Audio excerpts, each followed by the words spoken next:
Good evening in Mexico, good morning in Japan, and welcome everyone who joined us from other countries. I am Francisco Valencia from Nomura Research Institute America and member of the organizing committee of this webinar of Next Generation of Leadership Mexico-Japan. In behalf of the organizing committee integrated by the Japan Foundation in Mexico, the Japanese Chamber of Commerce and Industry in Mexico, the Asia Pacific Studies Program from the National Autonomous Institute of Mexico, ITAM, and the Mexican Association of Former Scholars of Japan, AMEJ, I would like to introduce you to our session called Mexico-Japan Relations, Values, Challenges, and Opportunities Facing COVID-19 Era. To start this major event, I would like to call the president of this year's organizing committee to give us a welcome speech. Ms. Naoko SUGIMOTO, Director of the Japan Foundation in Mexico. Thank you for introducing me, Francisco. Good evening, everyone in Mexico, and good morning to those in Japan. I am Sugimoto Naoko, President of the Organizing Committee of the Mexico-Japan Next Generation Leaders Seminar 2020. I am delighted to be here with you today, although in limited online space with new normality style, and to share with you this extraordinary time in this webinar, Mexico-Japan Relations, Values, Challenges, and Opportunities Facing COVID-19 Era. This webinar is organized by the committee consisting of 4 organizations: the Japan Foundation Mexico, where I also work for as a director, the Japanese Chamber of Commerce and Industry of Mexico, the Mexico Autonomous Institute of Technology, and the Mexican Association of Former Scholars from Japan. This year was to be the 6th year of the Mexico-Japan Next Generation Leadership Seminar, a project that has been held since 2015 for the purpose of fostering the next generation leaders to be the bridges between these 2 countries and cultures. However, as all of you know, the current situation in Mexico due to the pandemic of COVID-19 has not allowed us to hold this year's edition of the seminar, as we have done in the past 5 years. But we couldn't let 2020 pass without making the endeavor to continue this lasting initiative.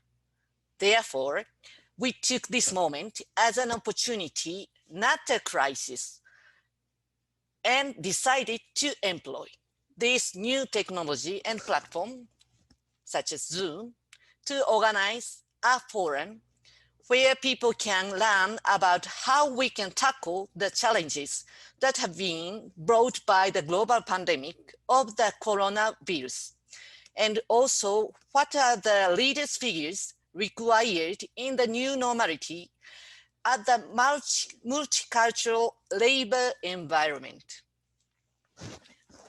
If we properly identify the problems that we are now struggling with, we will be able to plan the measures to deal with them.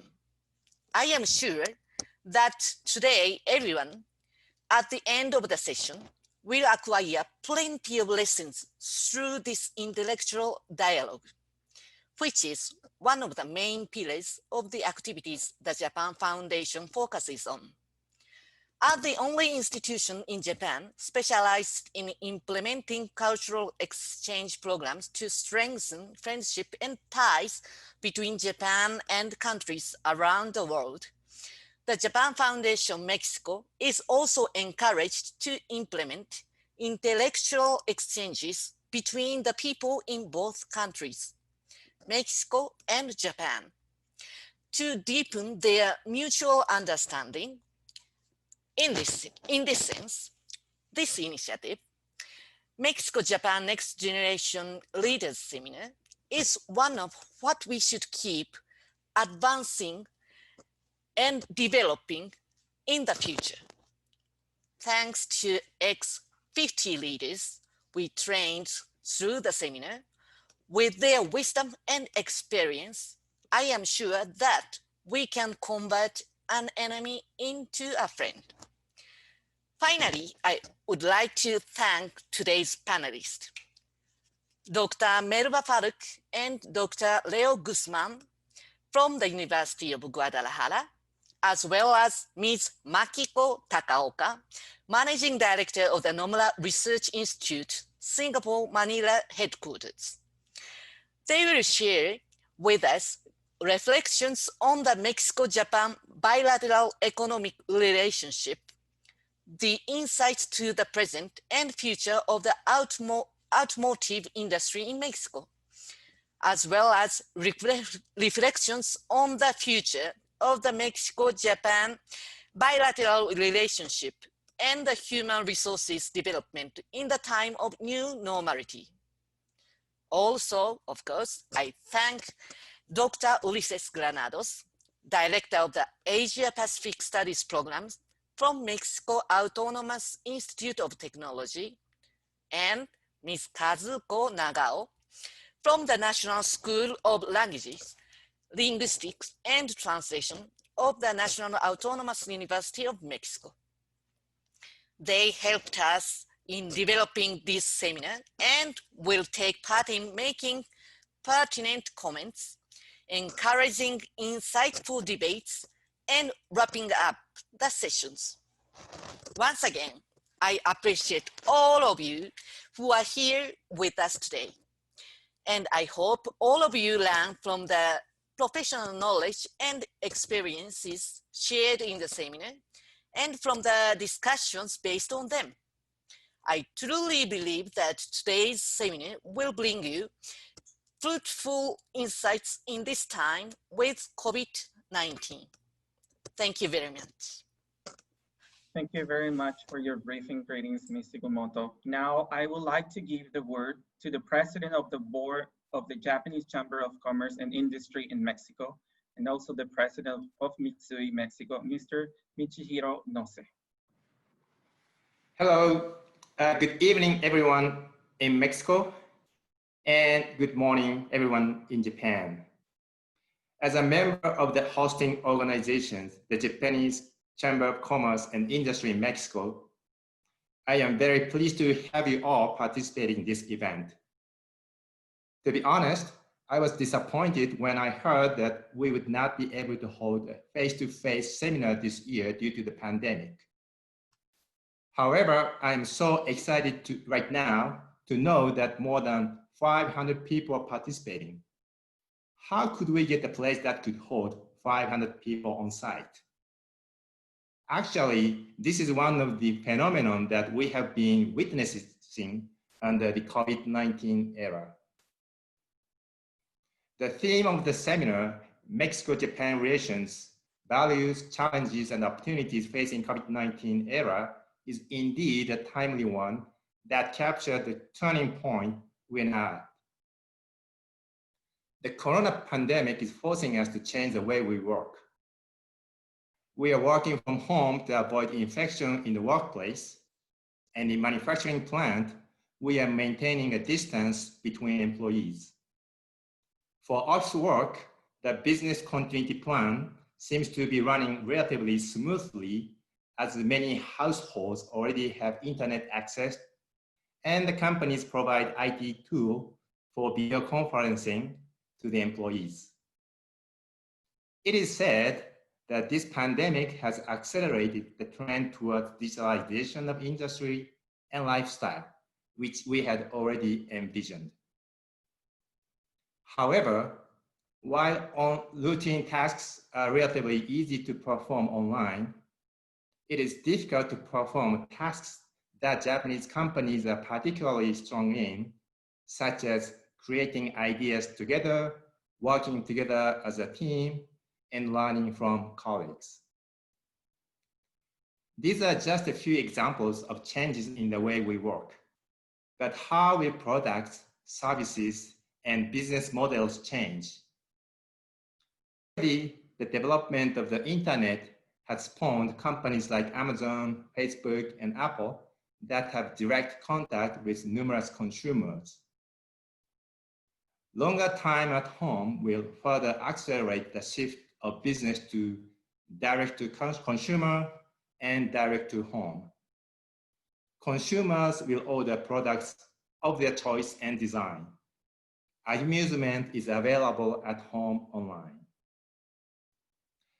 Looking at the business relationships between Mexico and Japan, it has so far been centered on the manufacture of automobiles and electronic products, the import and export of food, and development of infrastructure. But these businesses will also change with digitalization, regionalization, and decentralization as the keywords.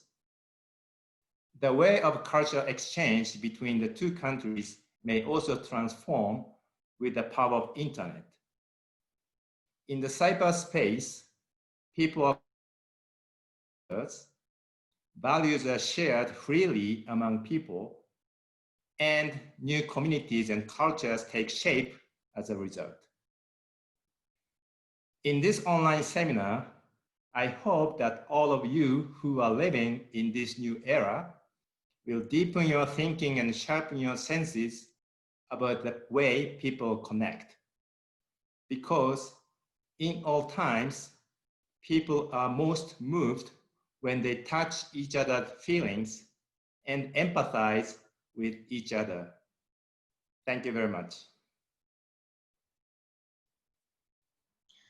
Thank you, Mr. Nelson. We appreciate very much your words and the contributions supports continuously from the Japanese Chamber of Commerce and Industry in Mexico. Everyone, the full program and conferences are going to be held in English. Remember that in your reminder emails, you receive it a link where you can download the materials with notes in Japanese and Spanish for your reference. For the conference, please use the Q&A section to send your questions. We will be monitoring and we will use them accordingly to each conference. Then, as mentioned before, this webinar is a spin-off of the regular activities done under the Seminar of Next Generation of Leaders, Mexico-Japan. And as alumnus from the first generation of 2015, let me guide you in the very general remarks about the background and progress of this project.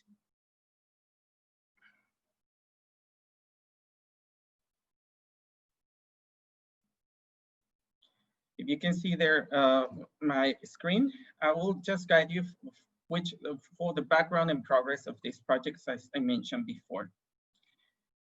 Based in a series of similar programs that were promoted mainly by the initiative of the Japan Foundation in collaboration with other bilateral overseas entities, back in 2014, we were a year to celebrate the 10th anniversary of the Japan-Mexico Economic Partnership Agreement. And the Japanese companies in Mexico were about to triple at that moment.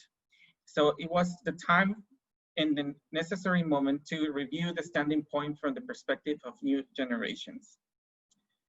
As you can see in this map, there are several programs around the world, similar, some of them guided by the Japan Foundations in these countries, but also similar programs that have been benchmarked as well by the Ministry of Foreign Affairs and the Ministry of Education of Japan.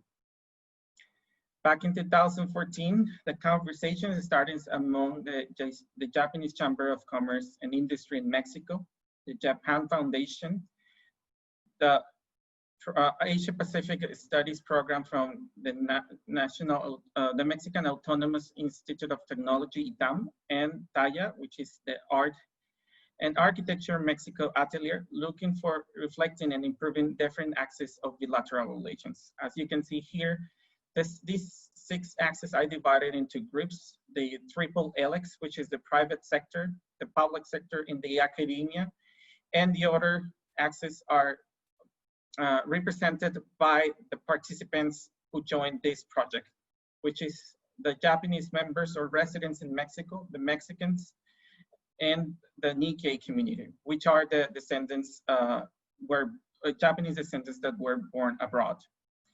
one of the project sponsors and collaborators all these 5 years has been as well the Embassy of Japan in Mexico.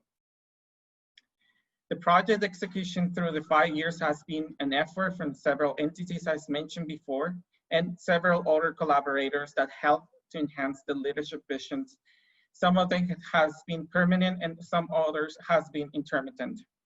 As you can see, we have been also been supported by the membership of the Asia Africa Studies University Program of the National Autonomous University of Mexico from the 2nd and the 3rd year.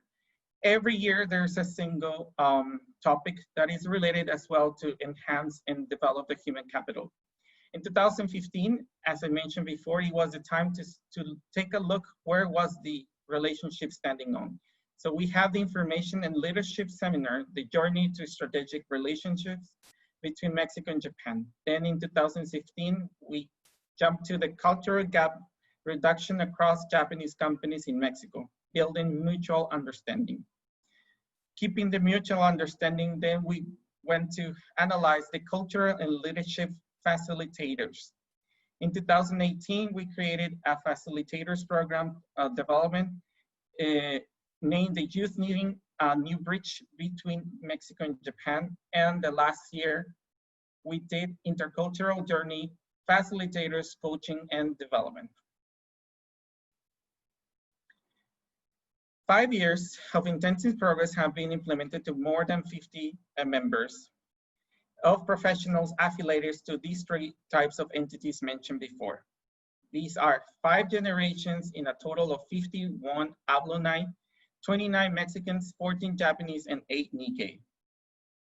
Some of the participants' entities from the private sectors can be mentioned as Nissan, Mazda, Yamaha, Nissin Foods, Deloitte, Mitsui, Sojitsu, Mitsubishi, Fujita, Koyo, Pilex, Honda Trading, and others. On the public sectors, we have JICA, the Secretary of Education in Mexico, and from the academia, members and researchers from the Anáhuac University, La Salle University, or Iberoamericana, and others. Then, each generation stays away for a weekend in a resting house with intensive debates, conference, and workshops presented by a variety of professionals and speakers. As you can see here, the variety of speakers also includes Mexican, Japanese entrepreneurs, members of the diplomacy from both countries, researchers from Japan and Mexico, social and economic analysts, and as well some coaches. Every year, these participants join these conference workshops and debates, but not only these, and also the social integration activities that allows them to create knowledge exchange and experience synergy, as well to socialize with the guests and also the diplomacy from both countries. The results of this seminar can be measured and visualized from major to minor projects, either executed individually or in collaboration with different entities. One of the main projects of the results from this program has been the job fair that in 2015 started to be held in Mexico City, then moved to León, Guanajuato state, where we have a very big cluster of automotive cluster and auto parts cluster, which foreign direct investment is mainly Japanese. As you can see, in 4 years being held in León, Guanajuato, it has increased an audience in 990%. From being 180 the first year, we have reached 1,900 audience. We also have a job fair being held in Monterrey. All the activities includes the information results sessions in different places, either in Mexico City or in León, some other seminar informations, follow-up, even following up the project implementation of the leaders via webinars. In 2020, the project couldn't be physically executed as Ms. SUGIMOTO explained before due to the pandemic, but a webinar was being proposed in order to reflect and decide the future of this project. We have a first session in July 25th that it was a private session for reflections and debates of the 5 years of the seminar. Around 60 people that includes alumni, organizing committee, previous speakers, and other collaborators, we gather in order to discuss the scope and the vision for this project in the future. And the second session is being held tonight with all of you today under the name of Mexico-Japan Relations, Values, Challenges, and Opportunities Facing COVID-19 Era, which repeating the experience on inviting every year expertise and professionals from different areas to discuss and analyze the situation that interests the people who are involved in the different entities in the bilateral relations. We welcome tonight Dr. FALCK and Dr. Guzman from University of Guadalajara and Mrs. Takaoka from the Nomura Research Institute Singapore, Manila Branch. In order to start, I'm going to stop sharing my presentation, and I'm going to start now to introduce our first panelist.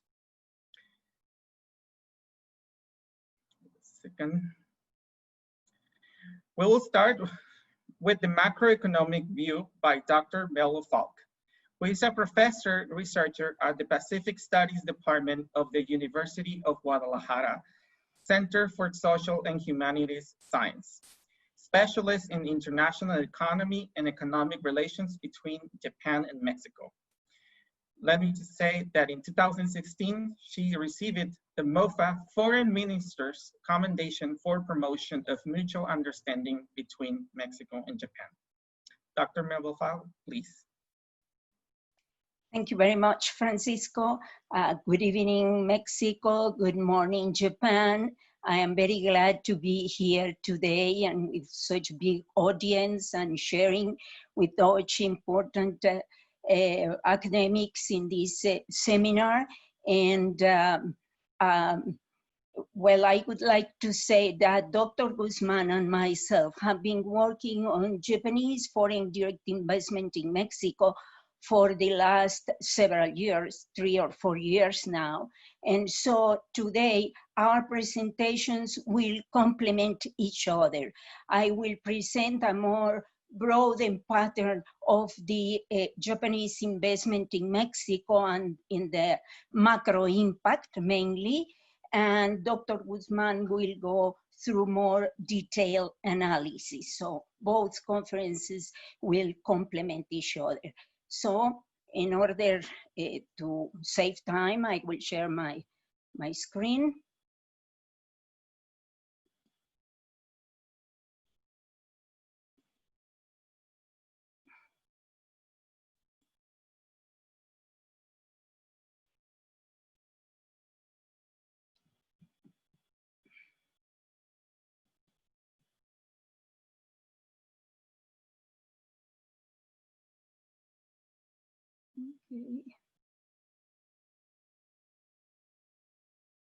Okay, just a moment, please. Okay, so the topic tonight will be, in my case, Mexico-Japan economic relations, micro impact, global value chains, and UMSCA. And I will be presenting these topics in every slide that will relate to the COVID and UMSCA and the role that Japan is playing in Mexico through economic activities. So the content of my presentation, Japanese foreign direct investment in Mexico, impact on trade flows, employment, and host local entities. I will look also to the boom of Japanese investment in Mexico, Japanese investment and regional networks of production, especially in the transport equipment sector that comprises the automotive sector and the parts and components in the automotive sector.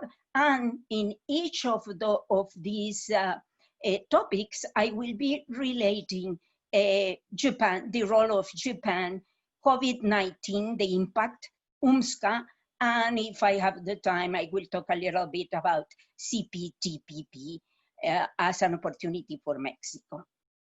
So let's start looking at the role of Japan from a global approach. Today, we cannot look to economic relationships between countries from a bilateral approach. That's not the correct approach to go through the analysis between the economic relations between two countries.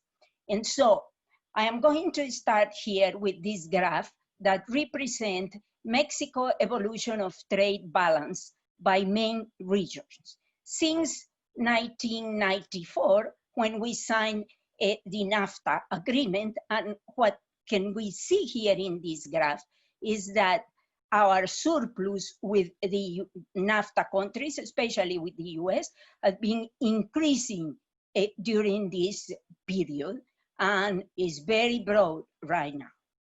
And then we do have a deficit here with East Asia. In East Asia, I'm considering mainly Japan, China, and South Korea here. And we can see that this deficit is mirroring the surplus that we do have with the US. So Mexico has become a very important player in the international economy. Right now, Mexico is the 7th exporter of the world and the 8th importer of the world.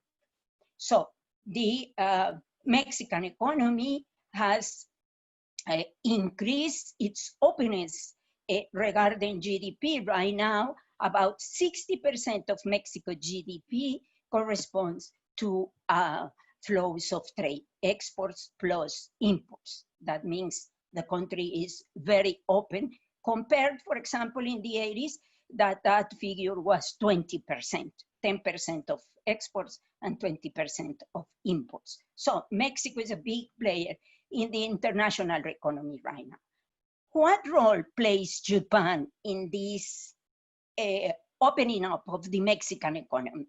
First, Japan contributes importantly to the surplus that we do have with the US, because Japan participates very importantly in sectors that are outstanding in Mexico's exports, like automotive sector, for example. So on the one hand, Japan contributes with exports of autos and parts and components, not only in the tea sector, but in other sectors in the economy, by exporting to our main market, which is the US.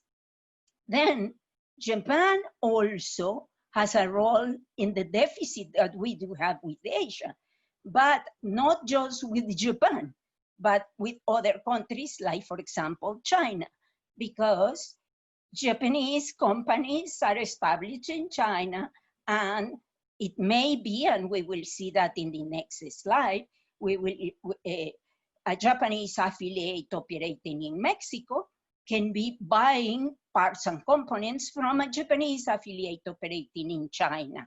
So Japan contributes to our surplus and also to our deficit. In the end, we do have a deficit with Japan, but that is bad. I wouldn't say so, because why do we export? We export in order to import those goods that we cannot produce competitively. So we have to look at the whole picture, not just to export as is usually the case in the newspapers, for example. So let's move to this graph that I will try to explain right now. How is the functioning of the global value chains and what is called networked investment. And first of all, I would like to emphasize that Japan, especially since the mid of the 80s, it has more than 26 60,000 affiliates operating in the world. Operating in the world means that they are producing, exporting, selling to the host countries, for example. And about 64% of these 26,000 affiliates are located in Asia, because those are the neighbors of Japan. 7,000 are in China, and another 7,000 are in Asian 10 countries that belong to the Asian Association. And I would like to make here a comment that in recent years, Japanese affiliates have been going to Asian countries like, for example, Vietnam, Thailand, Malaysia, and that is before the COVID-19, and that was done because increasing cost in China, or because China and the US are having a trade war, and so some of Japanese companies are going through other countries in Southeast Asia in order to export to the US, because the US has this trade war with China. So then Japan has 1,200 Japanese affiliates operating in Mexico. And this is important because this figure has increased in the last 8 years or so, from 350 to 1,200 Japanese affiliates operating in Mexico. And then in North America, mainly in the US, there are more than 3,000 Japanese affiliates operating there. So in this region that is called the North American fabric, the other fabric is the Asian fabric, and the other fabric in the world right now is Europe. And here in this region in North America, we do have around more than 4,000 affiliates. So the size of these bubbles represent here the size of the trade value of these countries or regions. And the biggest one is the US. Exports plus imports of the US are the greatest among these countries, then China, and then Japan as a single country, then Mexico, then Asian, but here we do have 10 countries. So the arrows here represent trade between Mexico and these countries or regions. And the wider the arrow, it represents more exports and imports. Let's take North America, especially the US. Mexico exports, and these figures, these figures represent just intermediate goods, parts and components. And so Mexico is exporting, this is 2018, $153 billion, and is importing $128 billion. And of these imports that we buy from mainly the US, 23% are from the transport equipment sector. And we export around 12% of our total of parts and components, about $153 billion, to the United States. And then these other arrows represent the same thing. We are importing more from China, from Asia, from Japan, and from the rest of Asia than we are exporting. But with the North America, we are exporting more than we are importing, the surplus that we saw before. And this kind of trade flows are closely related to investment, to foreign direct investment. That wasn't the case about 3 decades ago. This has been the case because global value chains right now, their activities represent about 50% of trade. And those activities are mainly complex activities. What does that mean? That a good that is going through the borders crosses the border several times. That means complex activities. So Mexico can send a part or component to the US.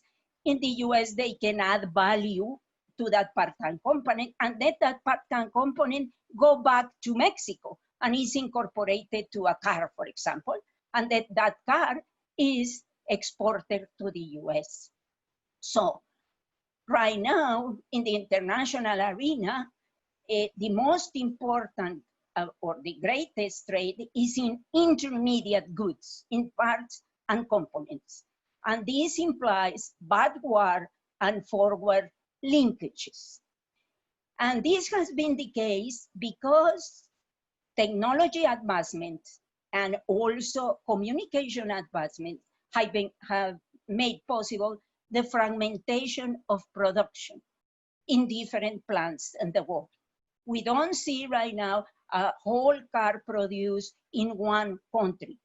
That car that is produced in the US may have parts and components from Mexico, but also in that parts can be parts from Asia, from Japan, from China, and finally get exported to the US.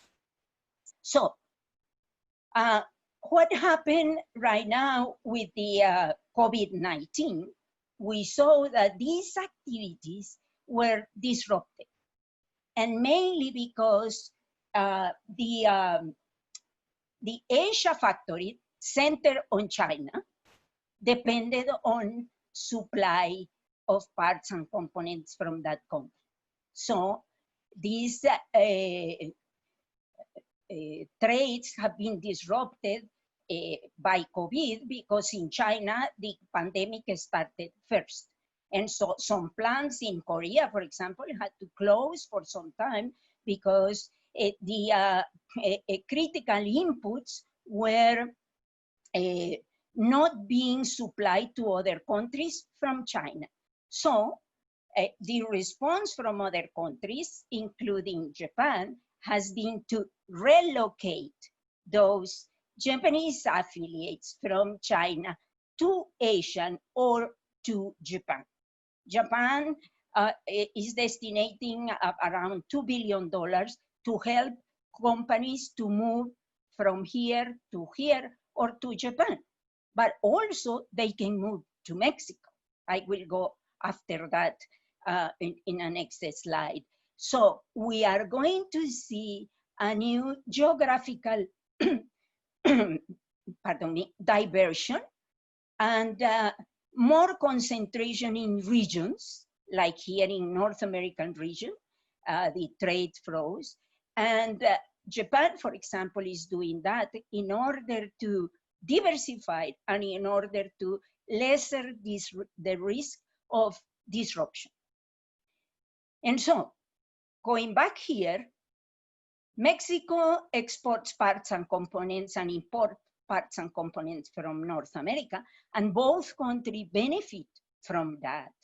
And Japan's role is that these Japanese affiliates that are operating in Mexico are contributing to this networked investment in North America.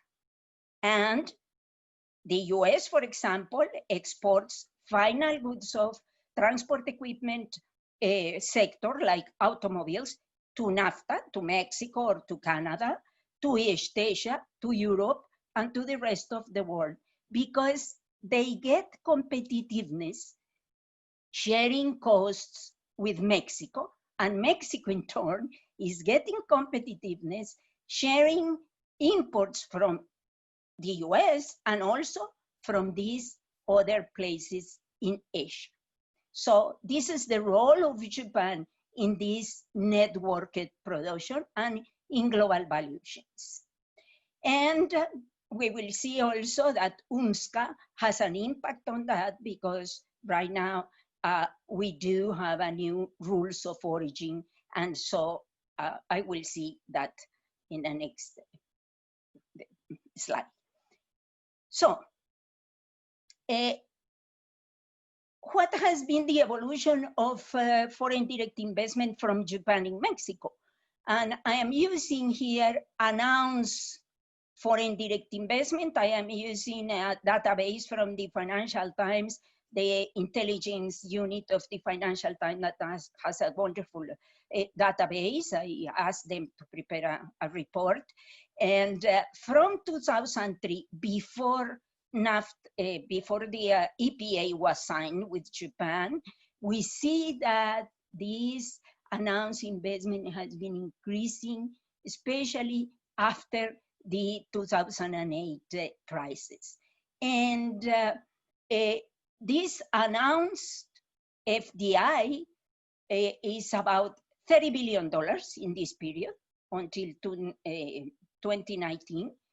83% of these 30 billion are going to the manufacturing sector. And of that, 60% is going to the transport equipment sector. So this sector is very important. And Japanese companies have announced around 540 projects during this period and 155,000 new jobs going to be created. And of those, 66% in the transport equipment sector. So Mexico has become the 6th producer. We left behind Korea last year, and the fourth exporter of transport equipment sector goods. And what is this is the role of this Japanese investment in Mexico, is contributing to these results for the Mexican economy. And everybody is getting benefit from that, not just Mexico, but the US, and also, of course, Japan. And so here is a new data that is being released by INEGI, and here we can see also the tendency of Japanese brands operating in Mexico, like Honda, Toyota, Nissan, Mazda, etc. And they publish here all the models being assembled in Mexico and their production, their sales in the domestic market, and their exports.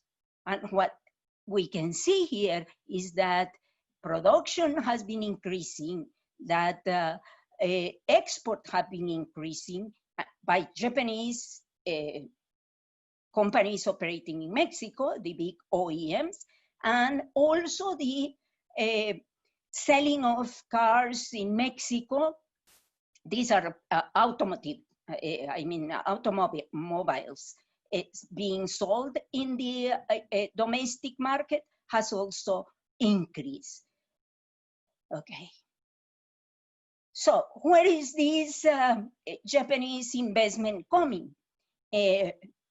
These are the, as I said before, the 540 projects has been announced in, for example, the state of Guanajuato, 100, and 51 in Mexico City, 29 in Jalisco, 32 in Nuevo León, 49 in Aguascalientes. So we see that during this period from 2003 to 2019, Japanese affiliates operating in Mexico and their projects are conform this agglomeration of production here during this period. And also we do have some states producing in the northern part of the country. And so Japanese investment is having an impact on these host local localities in Mexico, and we will see what has been that impact, the role of Japan in these localities. So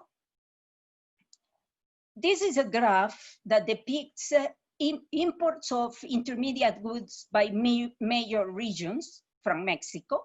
And what we can see here is that especially the US, North America, provided around 80% of our supplies of intermediate goods back in 1995. But right now, it has decreased to 40% as a provider. In absolute terms, trade has increased, but in relative terms, the importance of North America, as we saw in the first graph, is being decreased. And on the other hand, the green line here is representing the increase of East Asia as a main supplier of parts and components in Mexico from 5% in 1995 to 25% right now. And Japan is having an impact on these kinds of, especially on these imports of intermediate goods. So let's look to the transport equipment sector here, the same type of graph, and we see that in this case, the US was supplying around 80% of parts and components back in 1995. Right now, it supplies 60%. Still, the US is a main provider of these goods. But remember, there are more than 3,000 Japanese affiliates operating in the US, and they have trade flows as interfirm or intrafirm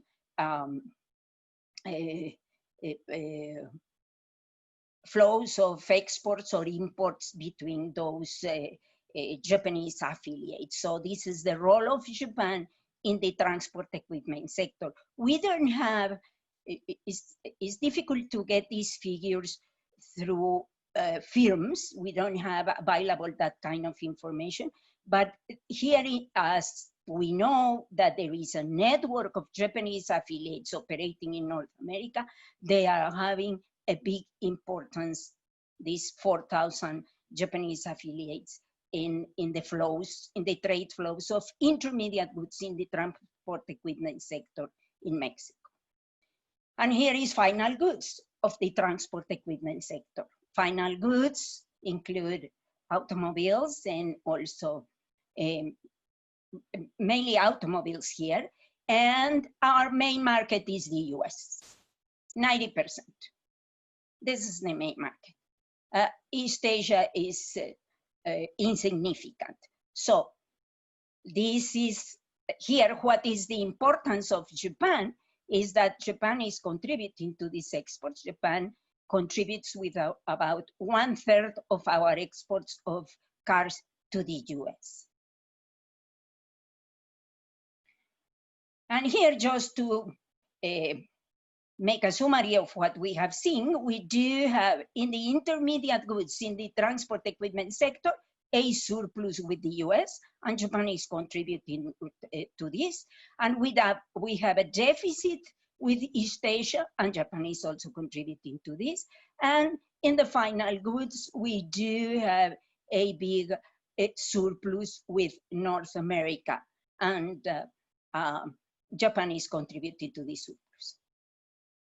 Okay, this information comes from the Ministry of Transportation in the US. And here, you can see in these two graphs, I do have Mexico final assembly country and US final assembly country. In the graph, we do have regional procurement in the x-axis and foreign procurement in the y-axis. If these points concentrate in the middle, that means that we do have a networked investment in that country, in this case of Mexico.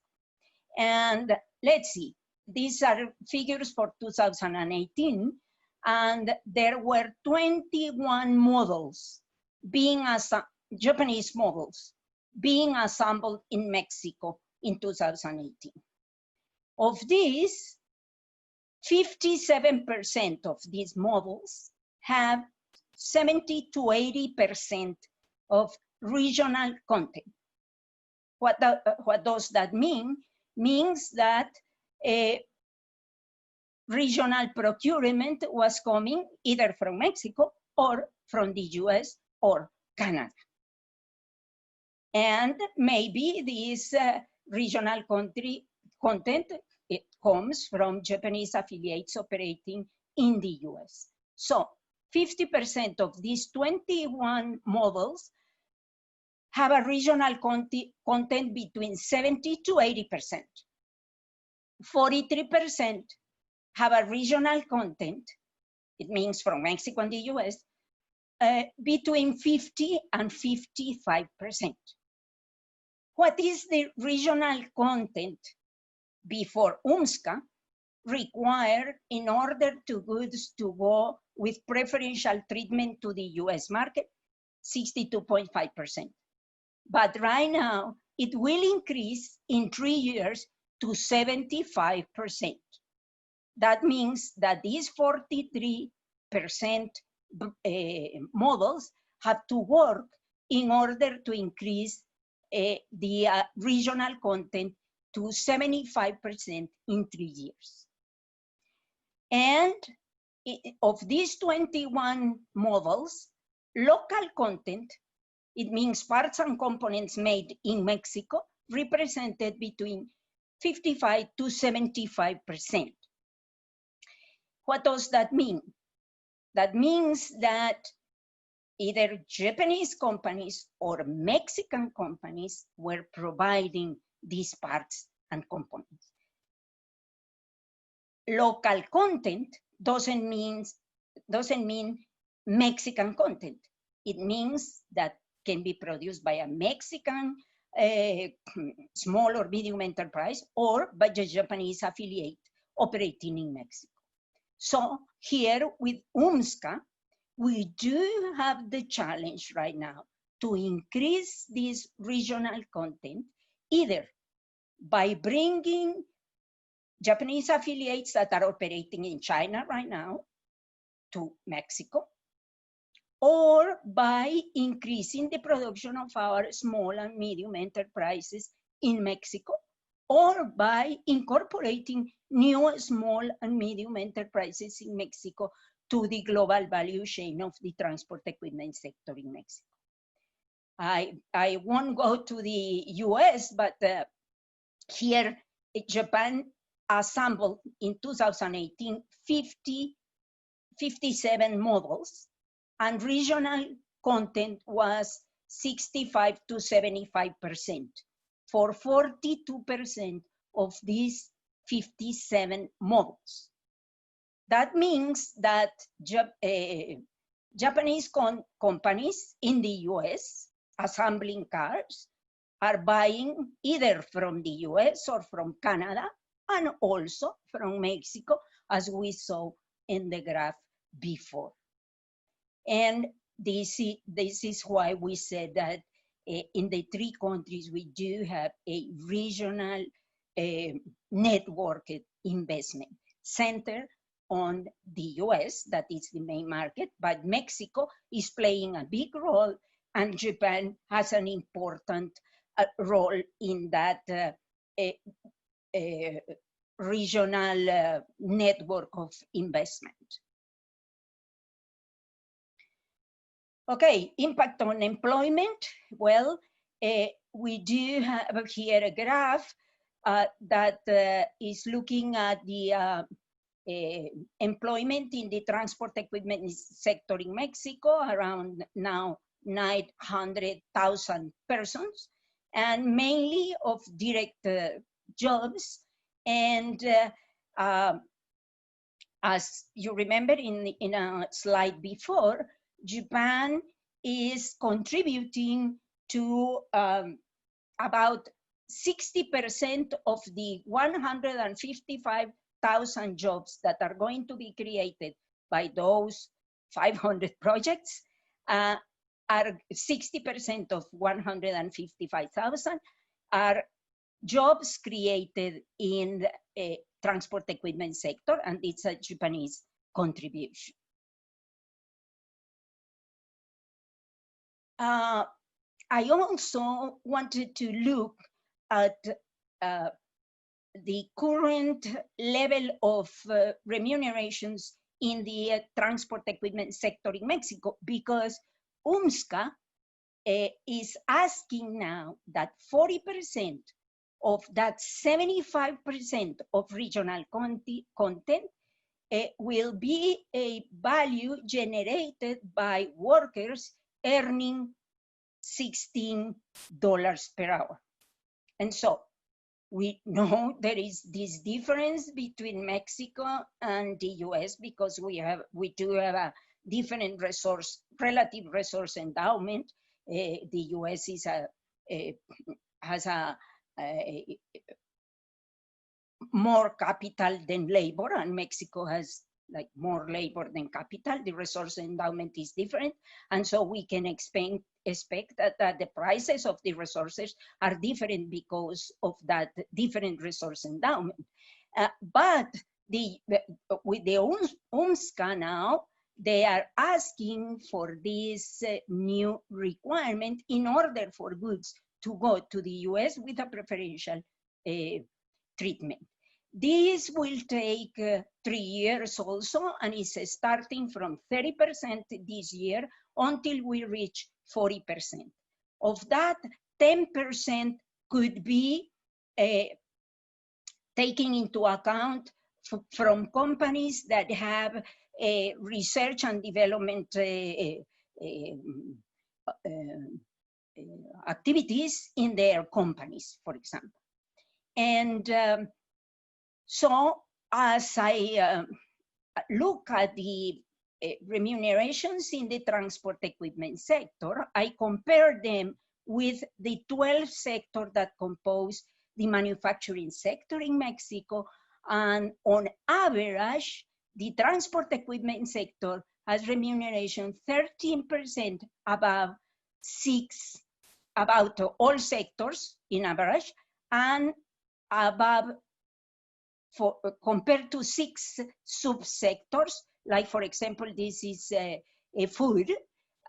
Transport equipment sector remunerations are about more than 60% higher than in the food sector, or like 55% higher than the textiles sector. And on average, 13%. And so still salaries in our transport equipment sector are lower, but companies like, for example, Keihin or Piolax, recently we saw in the newspapers that they are willing to increase their wages in order to export, to comply with this 40% requirement from UMSCA, instead of going to the US, because companies are looking at profits, costs, and benefits. And if costs increase too much, as some companies have said, by relocating to the US, they consider rising salaries in Mexico. And we do have 3 years for doing that. And then here, this is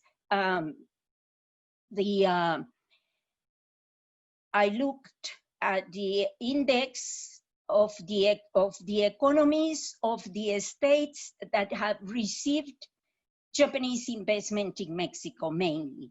And this line here represents the average growth of the national economy between 2004 and 2019, and it's about 2%.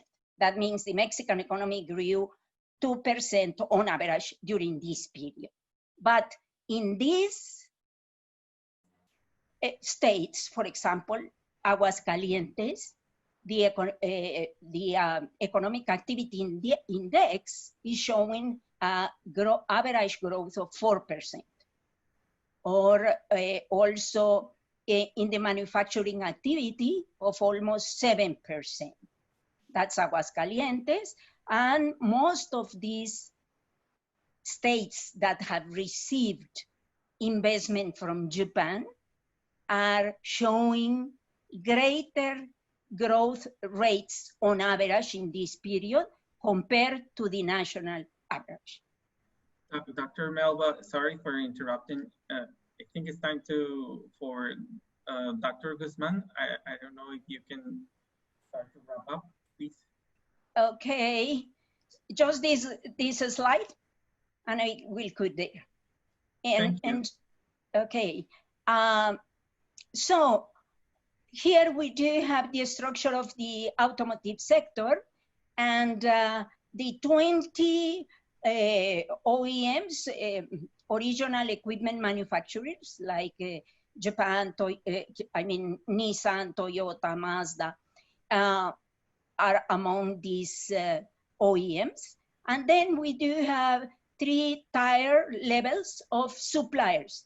Tier 3, lower level of technology, tier 2, tier 1. In tier 3, we do have all the small and medium enterprises in Mexico, more than 2,000. But there are very few in the tier 2 and tier 1. So one of the challenges before the COVID and UMSCA was to upgrade these companies in order to go up in this scale. That's a big challenge for Mexico. Now, we do have the challenge of UMSCA, that we do have a higher regional content to be included in the products that are being manufactured in Mexico. And so we do have the challenge to increase the number of Mexican suppliers or bring Japanese suppliers from Asia. And so this has to do with relocation from COVID-19. We can attract more investment from, let's say, from China. And so I will leave this here, but I wanted to just to make emphasis in that the big challenge for Mexico is how to increase this, the number of Mexican economies participating in the global value chains, and that Japan has an important role to do there.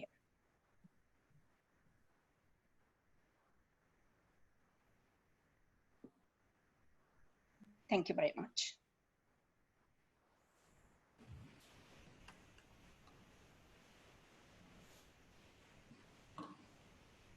Thank you so much, Dr. Falk. Now I would like to welcome Dr. Leo Guzman, who is a professor researcher at the Human Resources Department of the University of Guadalajara for the Center at the Center for Economic Administrative Sciences. He is a specialist in international economy with particular interest in local supply chains, inter-industrial impacts, and Japanese localization investment in Mexico. Welcome. Thank you, Francisco, for your presentation. And first of all, I would like to thank the organizing committee and all the organizing institutions that made this webinar possible. It's a very big pleasure for me to share my research interest and my opinions on what are some of the challenges and opportunities for Mexican companies under this new, what we call this new normal. So just to start my presentation, I will give you a quick outline of the content. I will try to stay within this 7:20 to end my presentation, 7:20 p.m. Mexico time. So I will speak overall about Mexico's automotive industry in terms of just to give a general overview. Then I will focus on the case of Japanese automotive investment in Mexico. What are some of the scenarios that we are dealing with under the COVID-19 and USMCA scenarios, and some challenges and opportunities for local suppliers in this production chains. So if we take a look, or just a brief overview of what has been some trends in Mexico's automotive industry. First of all, if we look at some figures from 2019, in global terms, production of automotives was 91.7 million units. However, we compare 2018 to 2019, there was already a slowdown in production between those years. So if we move and look at the figures for the case of Mexico, Mexico produced in 2019 3.9 million units, and it made the country the 6th global producer. But again, if we compare the figures between 2018 to 2019, there was a drop of almost 3%. So there was already a slowdown in economic activity in this industry.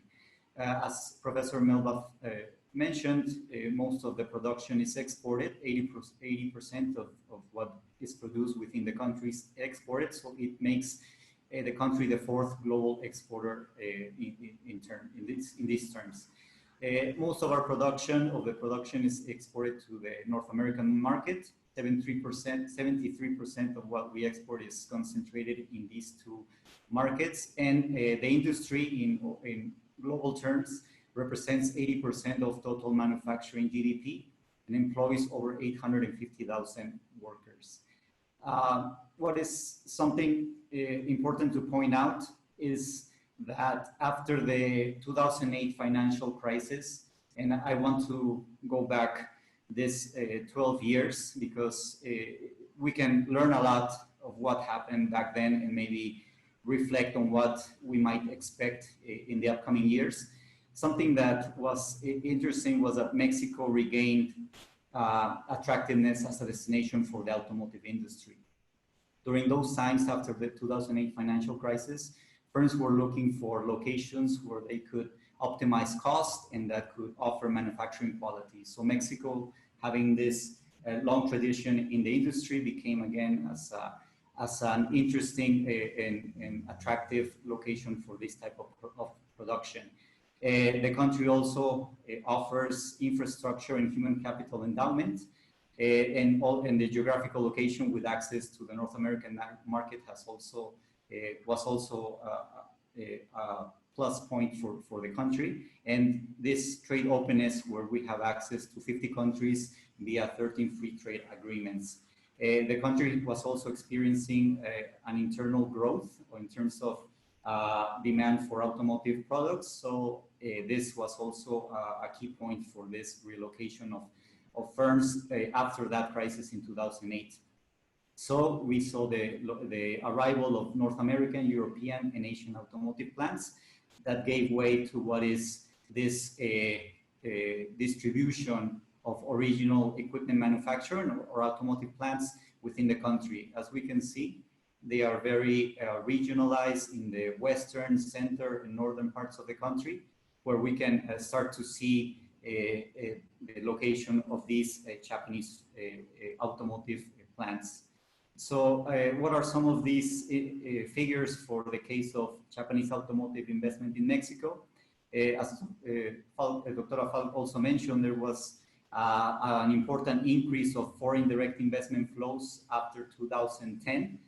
And something interesting that I would like to point out is that even though Mexico and Japan signed the Economic Partnership Agreement in 2004, it came into force in 2005, we really didn't see a sharp increase of investment flows up until 2010. This was interrupted by the great earthquake, Tohoku earthquake in 2011, but then we saw this sharp increase of investment flows after 2011, and this has maintained up until 2019. The two sharp increases in 2013 and 2016 are associated with the investment of the Mazda plant and Toyota plant in Guanajuato. So moving along, as I was mentioning, if we take a look at some figures, in 2009, there were around 400 firms of Japanese origin. By 2019, this figure jumped to over 1,200. So this again shows a willingness and attractiveness of the country to receive this type of investment projects. Something also important to point out is that 80% of this foreign direct investment from Japan is concentrated in the manufacturing industry, and from manufacturing FDI, the automotive industry represents around close to 60%. And in overall terms, Japanese firms contribute to 40% of total exports of the automotive industry. So this gave us also, if we start to look at the location of Japanese automotive investment in Mexico, we start to see this kind of similar regional distribution in the western, center, northern parts of Mexico, where firms have located. What were some of the reasons where firms, Japanese automotive firms, started to look for Mexico as an interesting location for their projects? Well, on the one hand, most of them come with this idea of becoming of the country being an export base for North America, US and Canada mainly, and in some cases also as a location for the South American market, mainly Brazil. Japanese firms were also looking at this internal growth of the automotive market. And as I mentioned, endowment in terms of infrastructure, a competitive cost and qualified labor were also key factors for this sharp increase after 2010.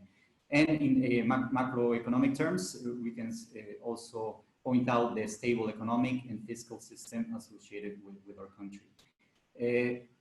But if we start to look a little bit deeper in the location of these automotive firms, and here I just did a analysis of firms that are in the auto part industries.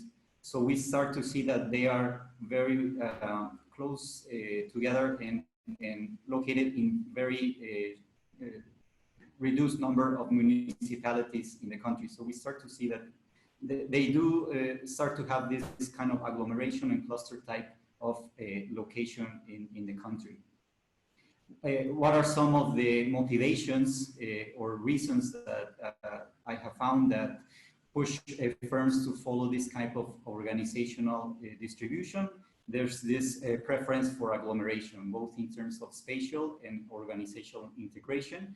The preference to be close to the original equipment manufacturing firms, and the presence of infrastructure where Japanese firms do look for the presence of industrial parks that can ease the transition between countries, and they can start their activities in an easier and more efficient way. What are some of the benefits associated with this type of location within Mexico? On the one hand, there's the presence of scale economies, and firms benefit from lower transaction costs.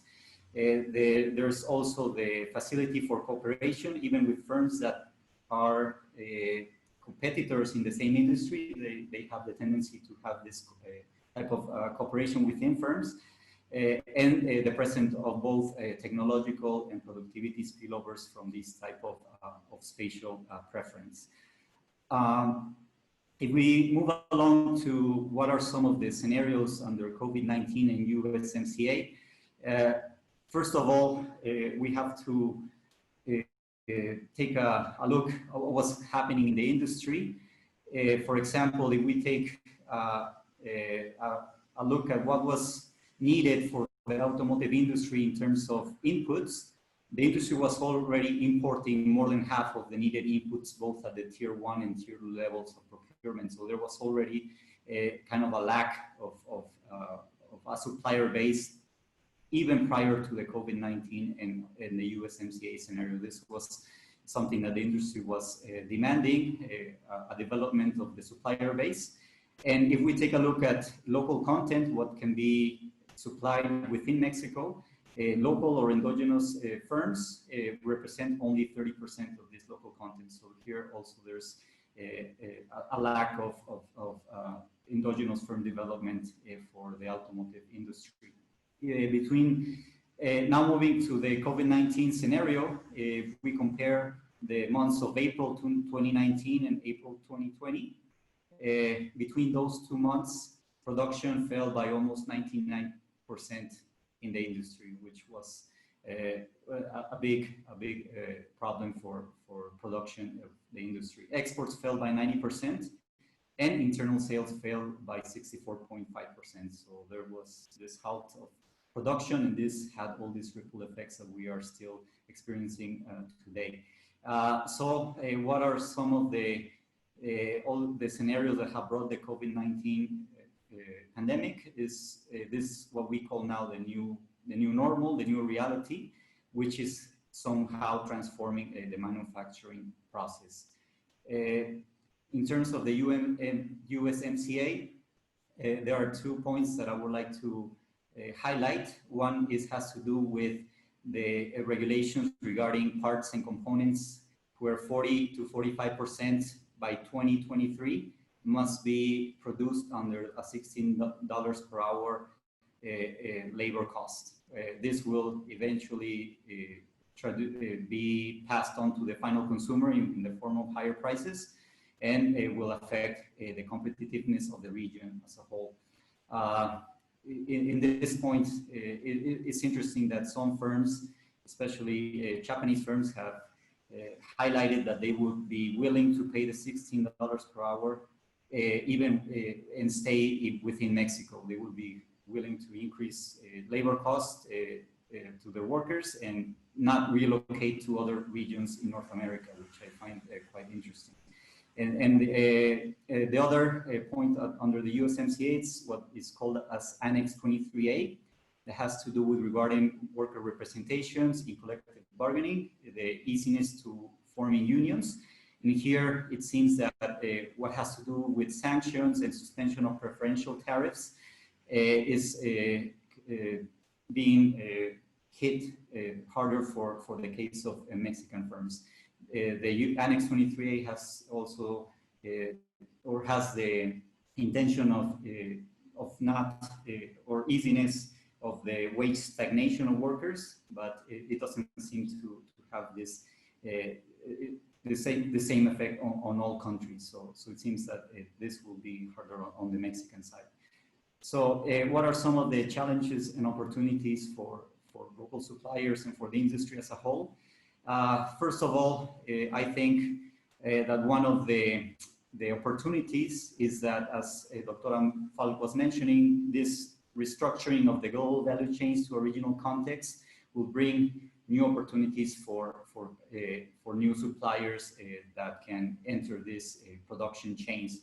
However, there needs to be, in terms of endogenous firms or local firms, an improvement of quality and productivity for them to really be taken as serious suppliers for the industry as a whole. Another one that I've found or that I think that we need to take into consideration has to do with the increase of e-commerce, not only for the automotive industry, but we are seeing it throughout other industries. So this new way of doing business, we need to understand what will be needed in terms of health protocols, how we're going to treat workers within the factories and everybody that's related within the productive process. And also how we are going to now bring products to the final consumer in terms of logistics, and the need for economies to enter a new digital era, no? and digitalize many of the processes that were not used under this scenario. In terms of the USMCA, there's, well, like we were mentioning, there's a need for more regional integration of global production chains. But I think this also must be seen as an opportunity where we have seen that under the COVID-19 scenario, this has highlighted the importance of Mexican suppliers and Mexican location for future investment projects. Finally, what are some short-term and medium and long-term scenarios and places where we can move forward? Well, in terms of the short term, under the new normal, both stakeholders within the industry, and here I'm also including other stakeholders like government and academic institutions, there must be a share of information of what will be the new best practices of the industry. And here I also mention the legal aspect, where the public sector needs to adapt to what will be the new normal, and the legal system must also ease these new practices for firms to adapt to what will be the new normal. And in terms of suppliers, well, there needs to be a strengthening of tier 1 and tier 2 firms. Like I mentioned, more than half of the inputs that are needed are still being imported. So in this sense, training programs, and here I would like to point out the case of programs that are being developed by Japanese government agencies such as JICA and JETRO, with the help of also Mexican development agencies such as AMEJ. And there has been training of local suppliers to improve their productivity and give them new skills and new technology for them to enter these production chains. In terms of human capital, well, the industry, even before the COVID-19 scenario, was experiencing a labor shortage in certain manufacturing processes. So the academic institutions, I believe, need to update their curriculum, and they need to update to these new realities.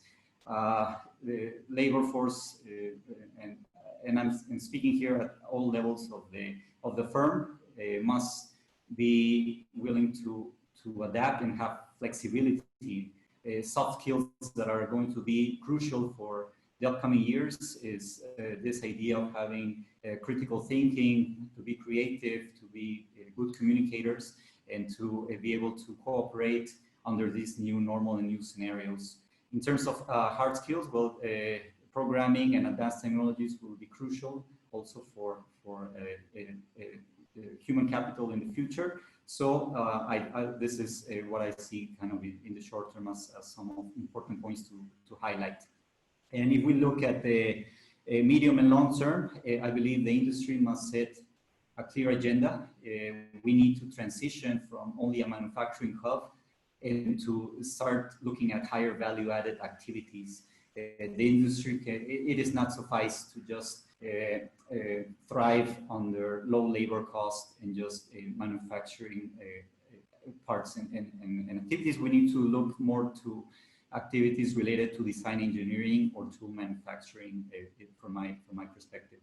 And I will leave my presentation and my presentation at this point. So thank you all for your attention. Thank you, Dr. Guzman. I'm going to address some questions from the audience. Some of them are related to each other. So for Dr. Melba FALCK, when you talk about employment in Mexico that has been generated by the FDI in Mexico, it has been also affected the medium and high jobs post and roles as well, because there's a general trend that foreign companies in Mexico to bring that kind of mid and high managers from their own countries. They are also asking if you are able to talk a little bit more if there are already some strategies for the recuperation after the COVID-19 pandemic. In general as well, this is for Dr. Guzman. If you are also, you have the knowledge, if you think the electric vehicle and the plug-in hybrid electric vehicles parts can be produced in Mexico in the future, because maybe there's not enough supply chain for these matters. Another person asked a similar question, if the Japanese companies are already in North America and Mexico are making some efforts already to adopt this type of supply chain for the electric vehicles through the USMCA treaty. For both of you, they're also asking if what do you think is the impact on the economic strategy of current President Andrés Manuel López Obrador that may or not help to increase the framework of the USMCA for the participation of small and medium-sized companies from the Japanese supply chains. In general, do you think this pandemic will be also affecting the job offers across the Japanese companies? And I think, and there's another question that maybe some of you two can answer. It's about the fact of about the $16 US per hour. So do you mean that that is for all workers, union and or non-union employees? Or is it an average? Thank you. If you can address this question, we can go with Dr. FALCK first.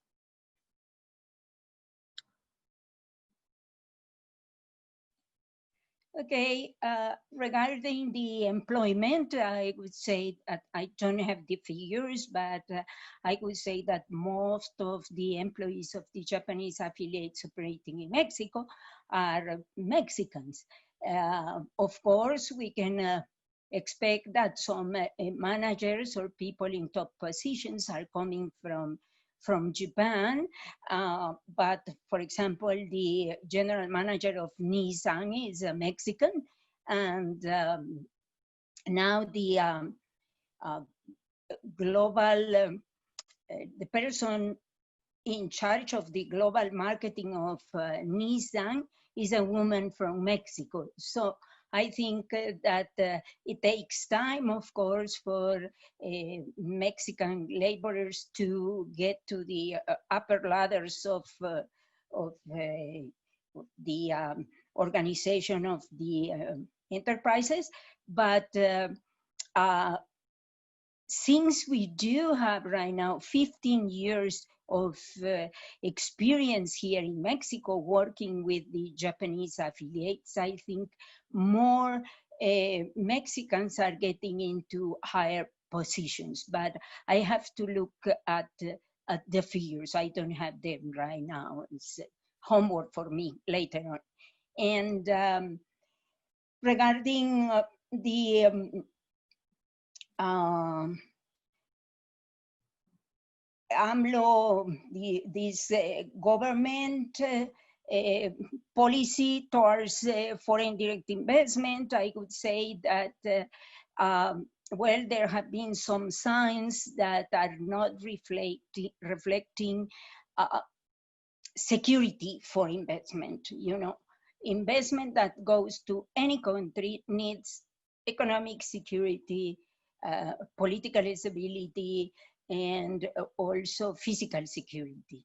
And I think, as Dr. Guzman was pointing out, legal security right now, we have seen some changes in contracts with foreign companies, and that gives some kind of uncertainty of what is going to be the real policy. And in general, not just for the Japanese, but in general for investment, we need a secure environment physically and also legally. And what else? I think those were the questions for me. Sure. Can we continue with Dr. Guzman, please?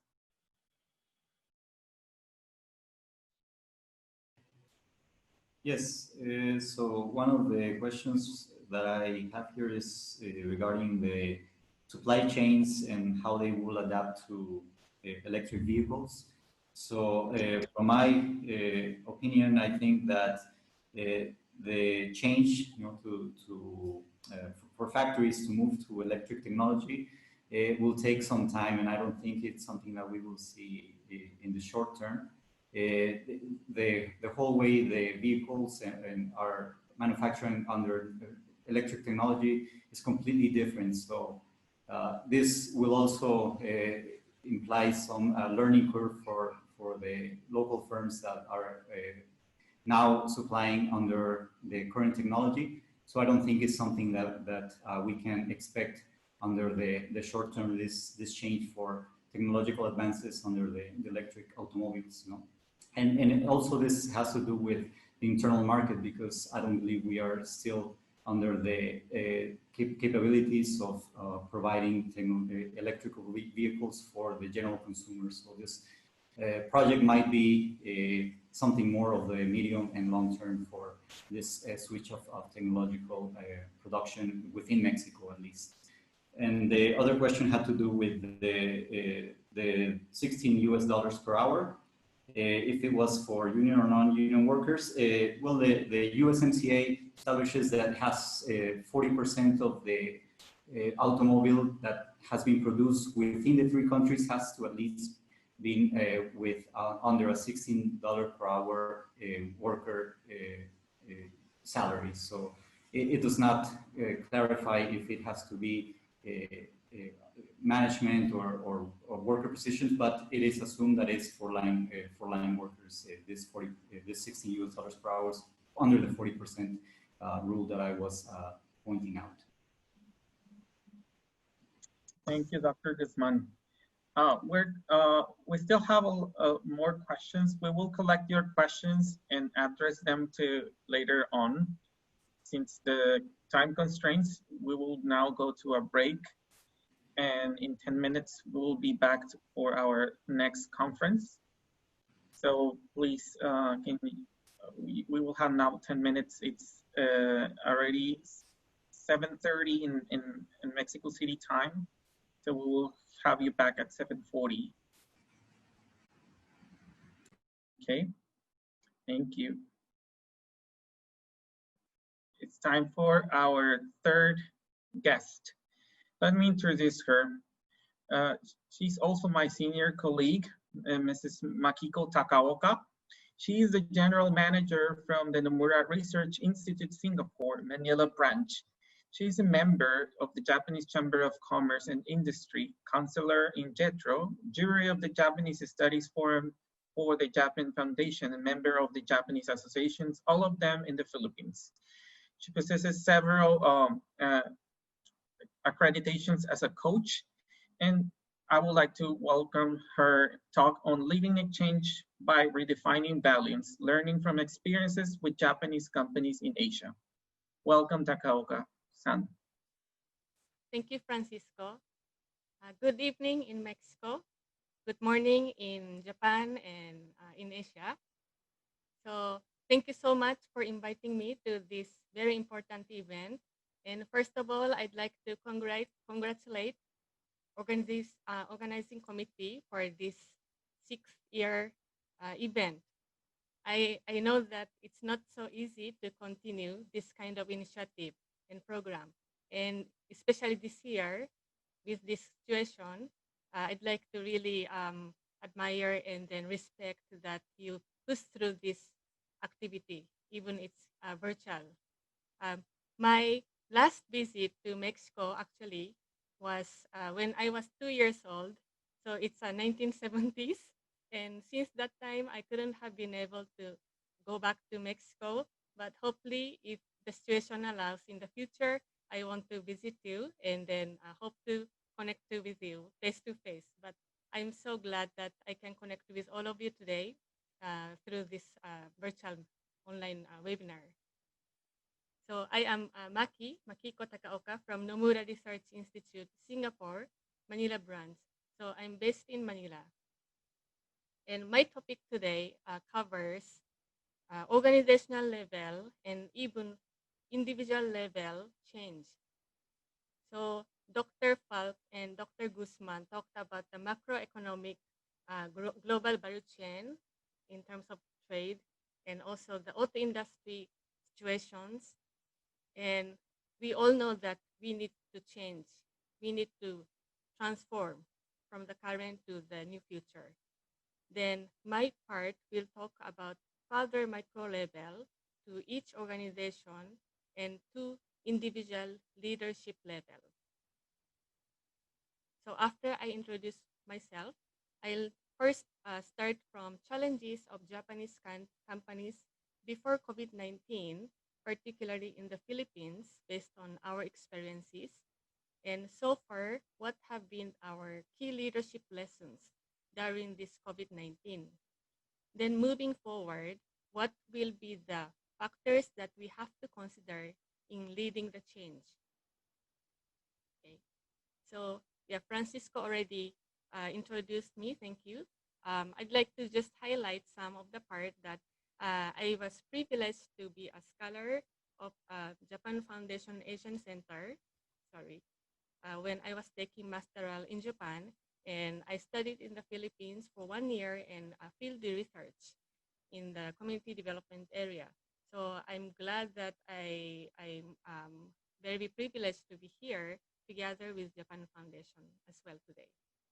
And currently, so I work for NRI Manila Branch, and we provide services to different companies, particularly to Japanese companies in the Philippines and in other Asian countries like Thailand, Singapore, Malaysia, China, Hong Kong.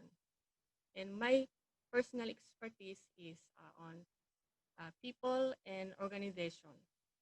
And also in my first about 5 years of consultant experience in Japan, in Tokyo, my most projects involved in business reform. At that time, we called business process engineering, or BPR.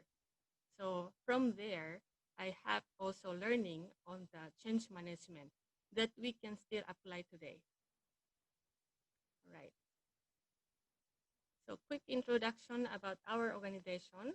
I mentioned that we support mostly Japanese companies who are interested to invest in the Philippines and who already invested in the Philippines and having operation.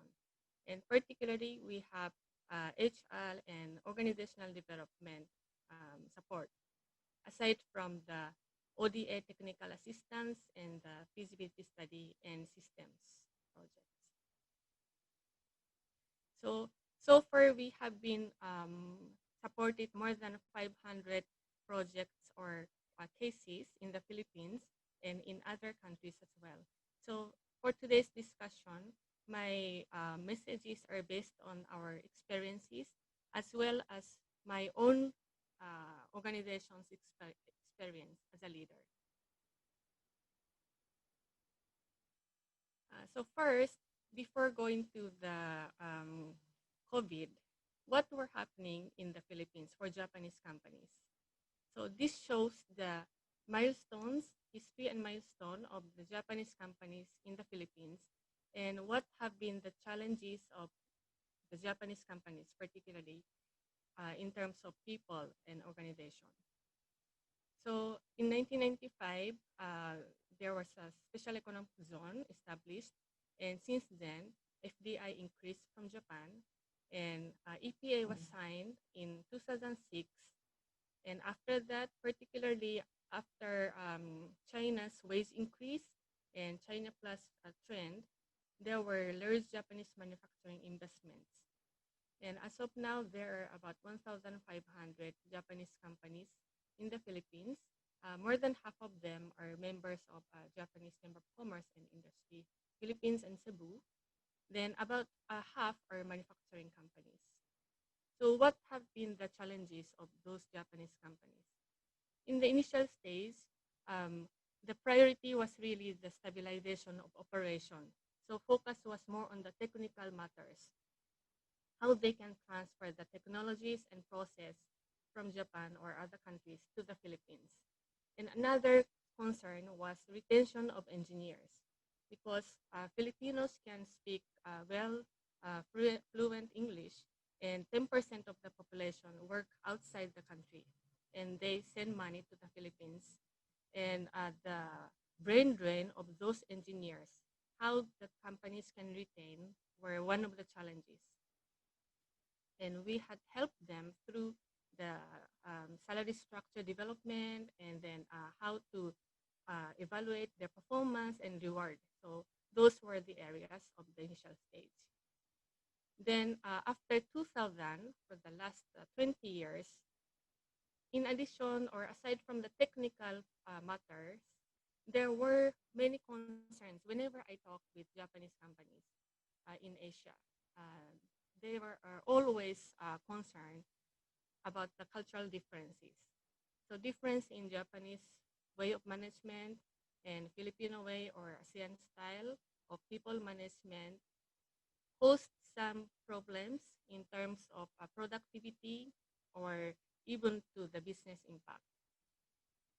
So we have been helping still through what could be the hybrid type of people management for Japanese companies in ASEAN, in Asia, through the total rewards philosophy or HR system reform.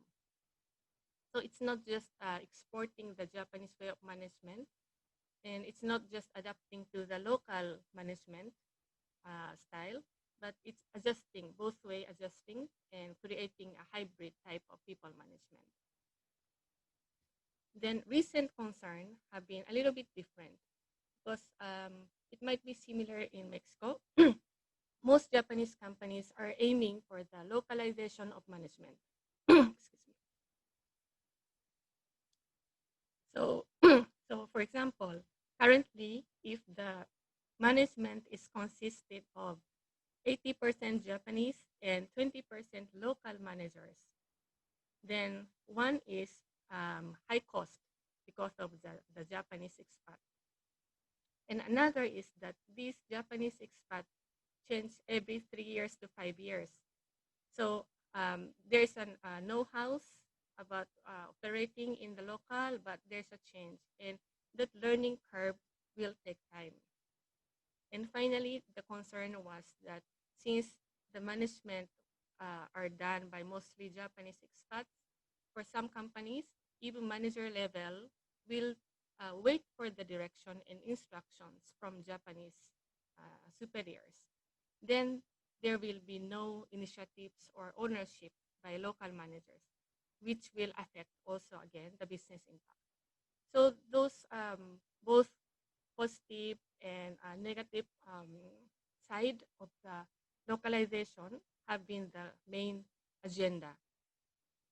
And for that, how can Japanese company attract the highly competent leaders, managers especially, and retain them?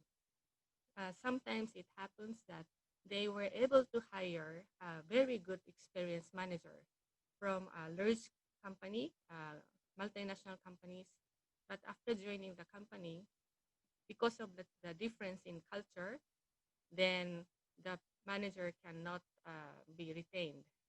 They leave. So for those concerns, we have been also helping the Japanese companies in terms of leadership development and doing the succession management as a process and system, and also how the organization can be attractive in terms of values and culture. So before COVID, this was one of the main agenda for many companies in the Philippines and other ASEAN countries. And we were also talking about the future. So everyone knows that there will be a new technology, digitalization, and especially in terms of human resource, AI or robotics will be replacing some of the work. So that's also the case in the Philippines.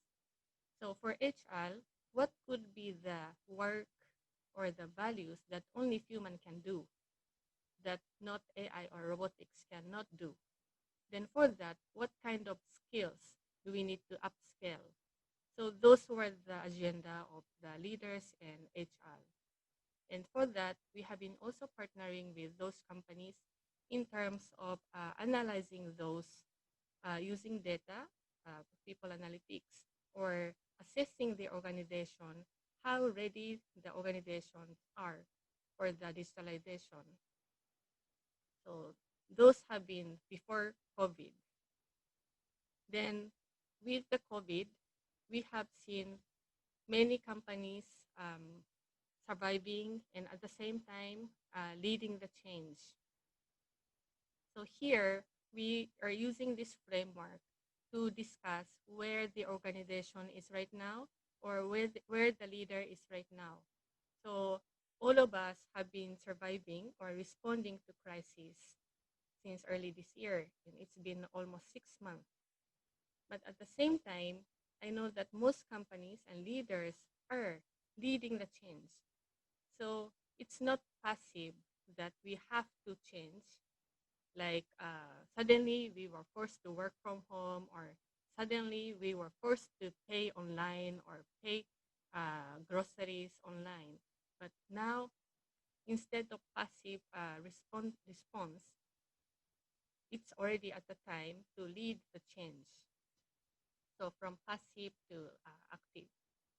But before moving to leading the change, I'd like to share 5 key leadership lessons that I reflected on based on my own experience as a leader of the organization, as well as my discussions with clients of Japanese companies in ASEAN.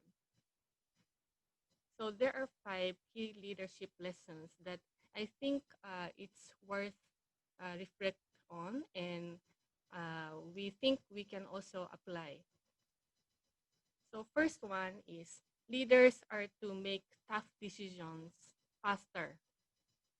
So when the pandemic happens, all companies were challenged. Are we going to sustain, to maintain the operation, or to shut down, or to downsize? And same for the people. Are we going to keep all the employees, or do we need to cut? Or are we going to introduce the flexible arrangement? And also for money, are we going to invest in this time of the situation, since we had this investment plan, but now the situation is different? So where are we going to spend more money, and where we are not spending money? So those things have been daily decision makings since early this year. And talking about the Japanese company, it is known that decision making takes time in Japanese companies. Sorry if some of you might not agree on this, but generally, because of the culture of consensus style of decision making, not top-down style. So the organizations are known by other nationalities that when it comes to Japanese company, decision making takes time. But this time, we saw that all the companies were making decisions very fast, very agile, and there were no sectionalism, there were no division, distinction, but they really worked as a team. The management team worked as a team to make the decision faster. Then once the decision was made, the next important thing is to communicate the decision with all the stakeholders, to employees and to our customers, suppliers, partners, all the stakeholders. Because everyone was uncertain and had fear and anxiety. So especially for employees, it was very important to give a candid and more frequent communication. Like what will happen to this organization? Of course, we cannot really assure everything, but at least leaders needed to give the fact what's happening now. So it was very important, even now, to give the candid and more frequent communication using the fact. And in terms of communication, again, when we are talking about cultural differences or Japanese culture generally, so we are known to be high context. So sometimes in the community that everyone shared the background, we don't need to say everything. So that's high context. You can read between the lines. But in this time of crisis, it cannot be, because we cannot expect others to imagine or sense what we think. That's why it was clearly mentioned, and then the communication was candid. So that's what I have also seen, and that's what I think it's important, especially in Japanese company, for communication. The third point for the leadership lesson is that even if we make the decision, every day there's new challenges, new changes with the government policy changing from yesterday to today, or the customers' behaviors are changing, or suppliers cannot deliver the goods that we expected. Like those situations happen every day. So we have to be flexible and adapt. I know that most companies had BCP even prior, but those what we expected sometimes were not in the plan. So yeah, making a plan is still important, but we need to be also adapt in the moment. So that's a third lesson that we can also apply for the changes. The fourth point, in the opening remarks a while ago, Mr. Nose mentioned about feeling of the people. So it's about empathy. I talked about employees' anxiety and fear, what will happen. So it's very important for leaders of the organization to have an empathy and humility for the employees. And I have heard from many local employees of the Japanese companies that during this crisis, they felt that the management, Japanese management, really think about the people of the organization. And they were so proud of the company, and I think that gave more loyalty of the local people to the Japanese management and Japanese companies. So this is one of the key areas to have empathy. And even before the COVID, actually, so there were many important leadership lessons, and not just having a logical competency, but emotional competence, emotional management is important. So that had been said, but I think this was really the situation that leaders were showing the empathy to the people. And the fifth one, I think is important, is the positivity for moving forward. I know that it's really challenging, and sometimes we tend to be very pessimistic. What will happen next year? Will this continue until when? But it's important for a leader to have an optimistic or positive mindset, which will lead to the next stage, from survival stage to succeeding stage. And at the same time, what I experienced is that even in a situation that we are serious and sad or horrible, we still need a place for a play. This means that we still need a time to laugh or to relax, and leaders can do that for the organization. So far, these are the 5 key leadership lessons that I think we can reflect on and we can apply for the succeeding stage. Now, I would like to move to the succeeding stage, how we can lead the change successfully. So the key word here is leading the change successfully. So of course, not failing, and faster. As we've seen in the macroeconomic situations by Dr. FALCK and Dr. Guzman, we know that the business environment has been really changing fast, and there are global competition. So we need to be agile. We cannot just do as is before COVID. And how can we do that? And here, I'd like to share with you key lessons from the past experiences of the change, because it's not for us to lead the change. We have all experiences any kind of change, small or big, in the past, and we can learn from those experiences in the past of the change. Here, this is based on our experiences in ASEAN as well as in Japan, that I was involved in most of the business reform or transformation projects. And I can say that there are 3 typical cases that change project fails. First is that the project starts with top-down. The top-down itself is not a bad thing, of course, but the problem here is that the top management gives a direction to start a new project. For example, we will start a new system to introduce and change the business process.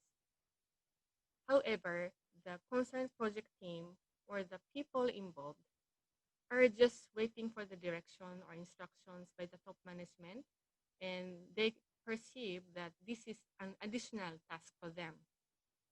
So for them, it's not a priority. It means that they have low awareness and desire to change.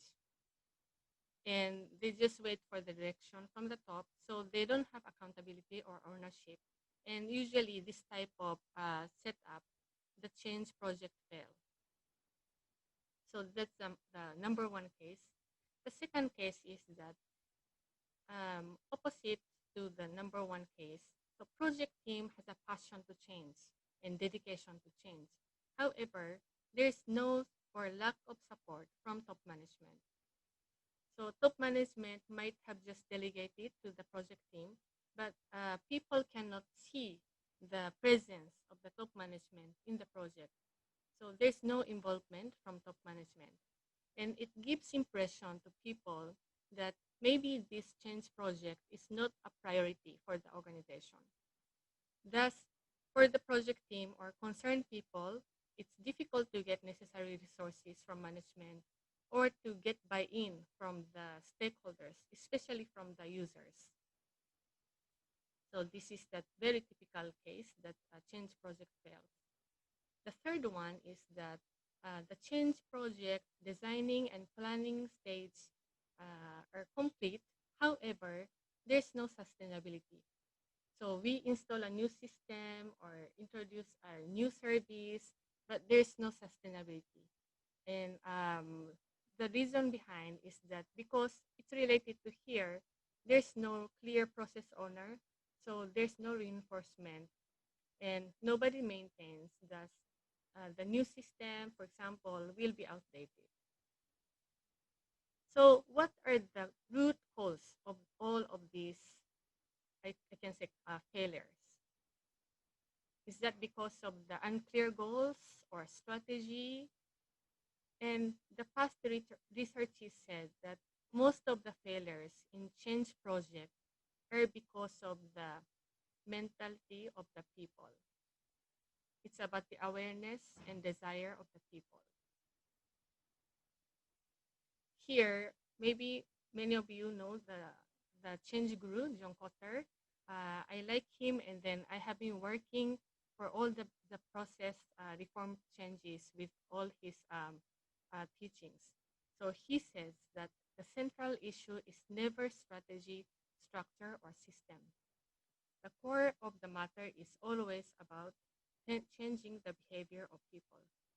So this has been almost 4 decades or more than 4 decades that he has been teaching this. And he gives the importance of taking consideration of behavior of people. So what are the usual reactions of the people when we face the changes? Maybe most of us have experience of changes, I think. Either small one or the large change in the organization or even in a personal life. So reactions to the changes are like this. When we are unclear about why things are changing or how things will be different from now, or if I am unclear about my expected roles and expectations, or if I sense that I am not supported in the process, I don't have ally, then people experience the resistance, fear, or the stress, confusions, and decreased commitment. So now I'd like to show a little bit more about this emotional change in the change process. This shows the transition curve when people face change. So first is denial. Something new is considered by human being consciously or subconsciously something that we cannot accept right away. So it's a natural tendency that human beings feel denial or resistance when we meet something new.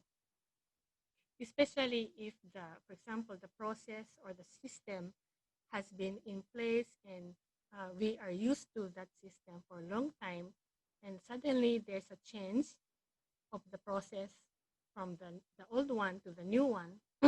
These emotions are seen in the concerned people.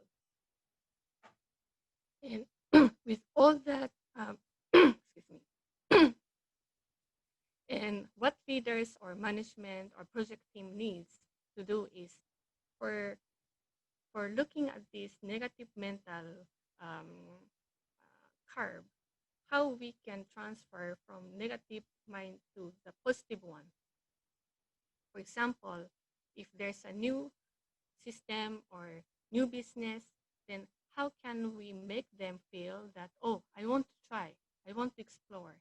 Then finally, to make them feel that, oh, I want to commit, oh, I am part of this.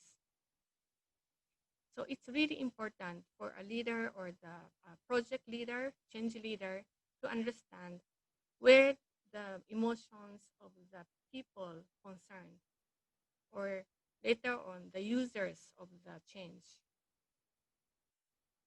And based on the past study, so if the almost 80% of the people are at the right positive stage already, then the change can happen. Because we cannot expect everyone, 100% of the population, to shift from denial resistance to commitment. I have never seen so far yet that 100% of the employees in an organization are fully committed.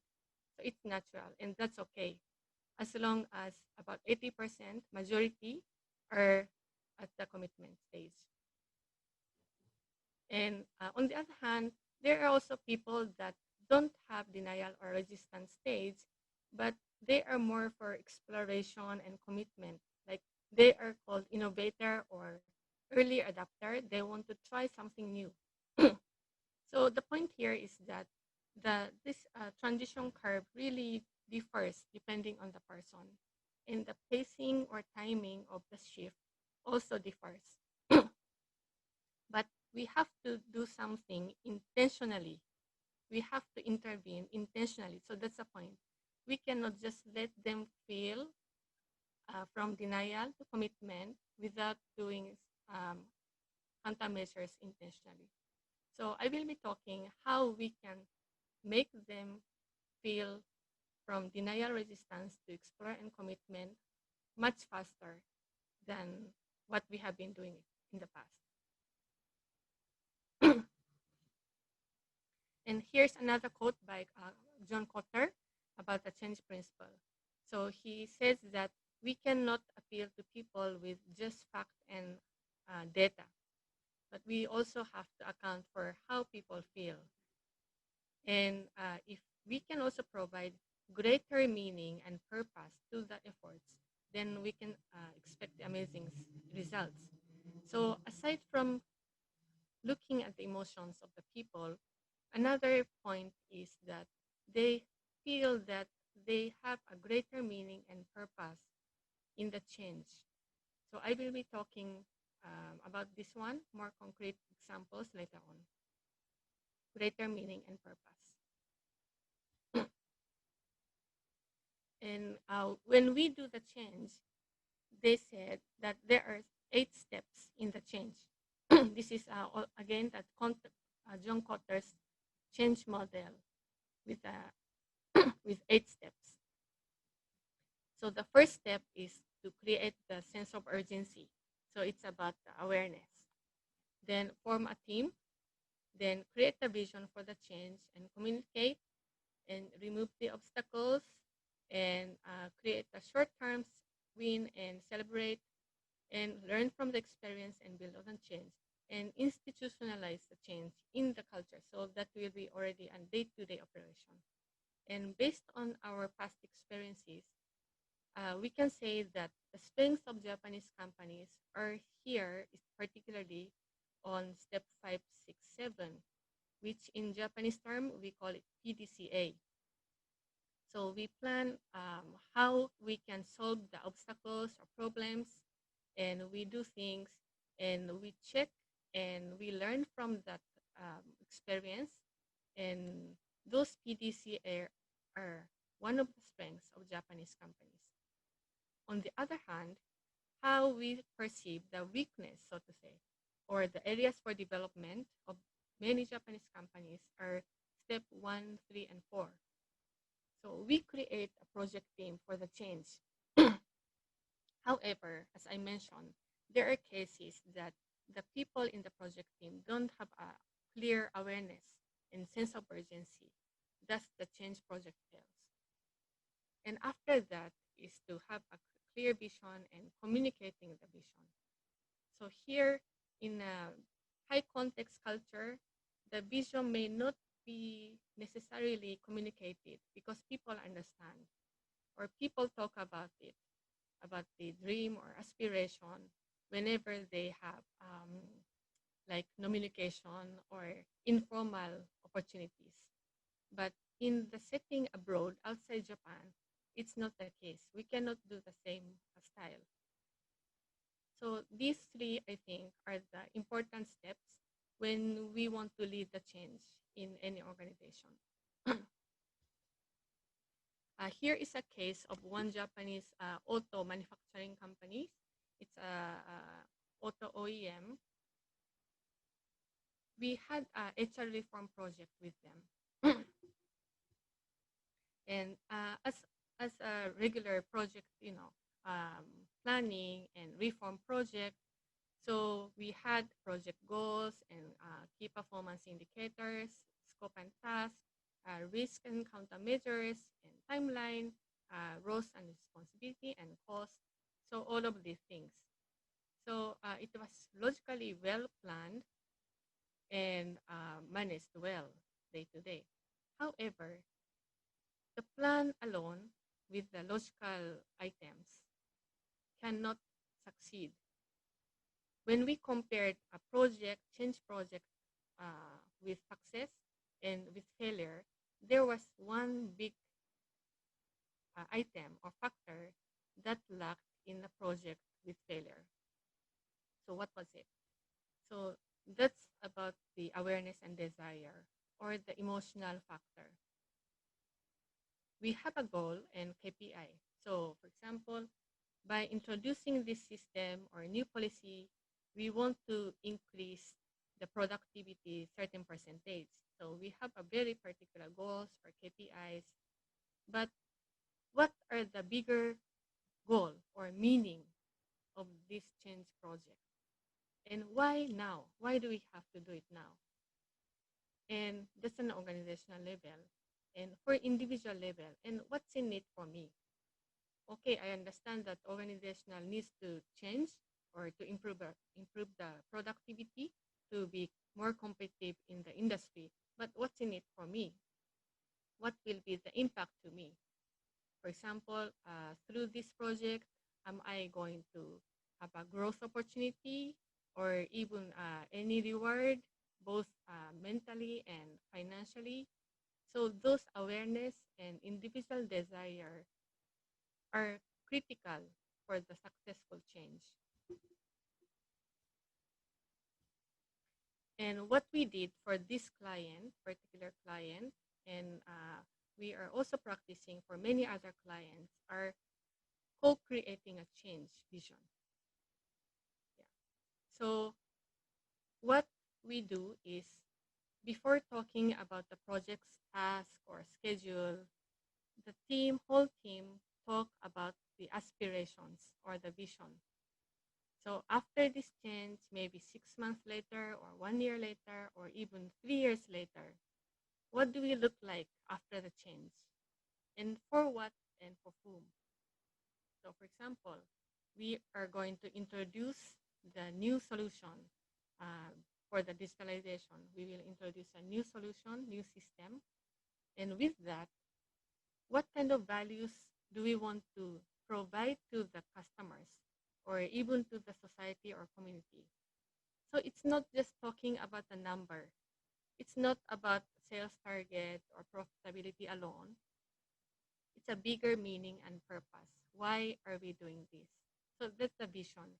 And that really gives an inspiration to the people who will be involved. It's not only the KPIs or the budget plan that will motivate people, but the bigger goal will. And with that, the people in the change project team will know that why we have to do it right now and what will happen if we won't change right now. And at personal level, we all will also know that what will I gain from the change, or on the other hand, what will I lose if I won't change? And it might seem that, oh, do we have to discuss all of these things in the change project at the beginning? And my answer is yes, definitely we will do it, and then I recommend that all the change project starts from this. This can happen in about half-day discussion or half-day workshop, like 3 to 4 hours, very intensive discussion, just focusing on this before talking about the project KPIs or task or schedule. And this will really make the project team as one, and that will be the basis for everything. And I know that some of the participants and organizing committee are facilitators of the organization. So here is a reference for the facilitators in case if you will be conducting such kind of vision co-creation. So these are the usual questions that we facilitate for the project team or even management team. And there are some points that I'd like to share, because we observe that in many Japanese organizations where there are a mix of local members and the Japanese leaders, especially in Asia, the sensitivity to the authority is quite high. So local members are sometimes shy to speak out or even afraid to voice out in front of the superiors. So we always recommend to start with a pair dialogue. It's a very concrete and detailed to-dos, but I'd like to share because it's important. If we will ask these questions to all of them in front of a big group, most probably we cannot get answers. But if we will make them a pair and have a dialogue, just 2 of them per group, then definitely everyone will answer. And everyone has an aspiration if you ask. And it's important that the dialogue should be not an argument or discussion. So there is no judgment. It's important also to share the moment that your partner was energized or you got energized from the story. So this is one example that maybe some of you as a facilitators or leaders can use it from next week in case that the organization needs to have change vision. Okay, now, so we have a vision for a change, and we have a clear understanding of what do we look like after the change, like after 1 year, after 2 years, even after 5 years, what is our vision. And another important thing is, how do you want to work to make the change happen? So that's called values. Vision without values is like you are driving a car to get to a destination without driving manners. So, okay, we have a vision, but how are we going to work? Or how are we going to interact with one another? So that's critical. We are talking about values and as well as culture. So I'd like to have a quick definition about this, and then what's the difference between the two. So values is defining the being.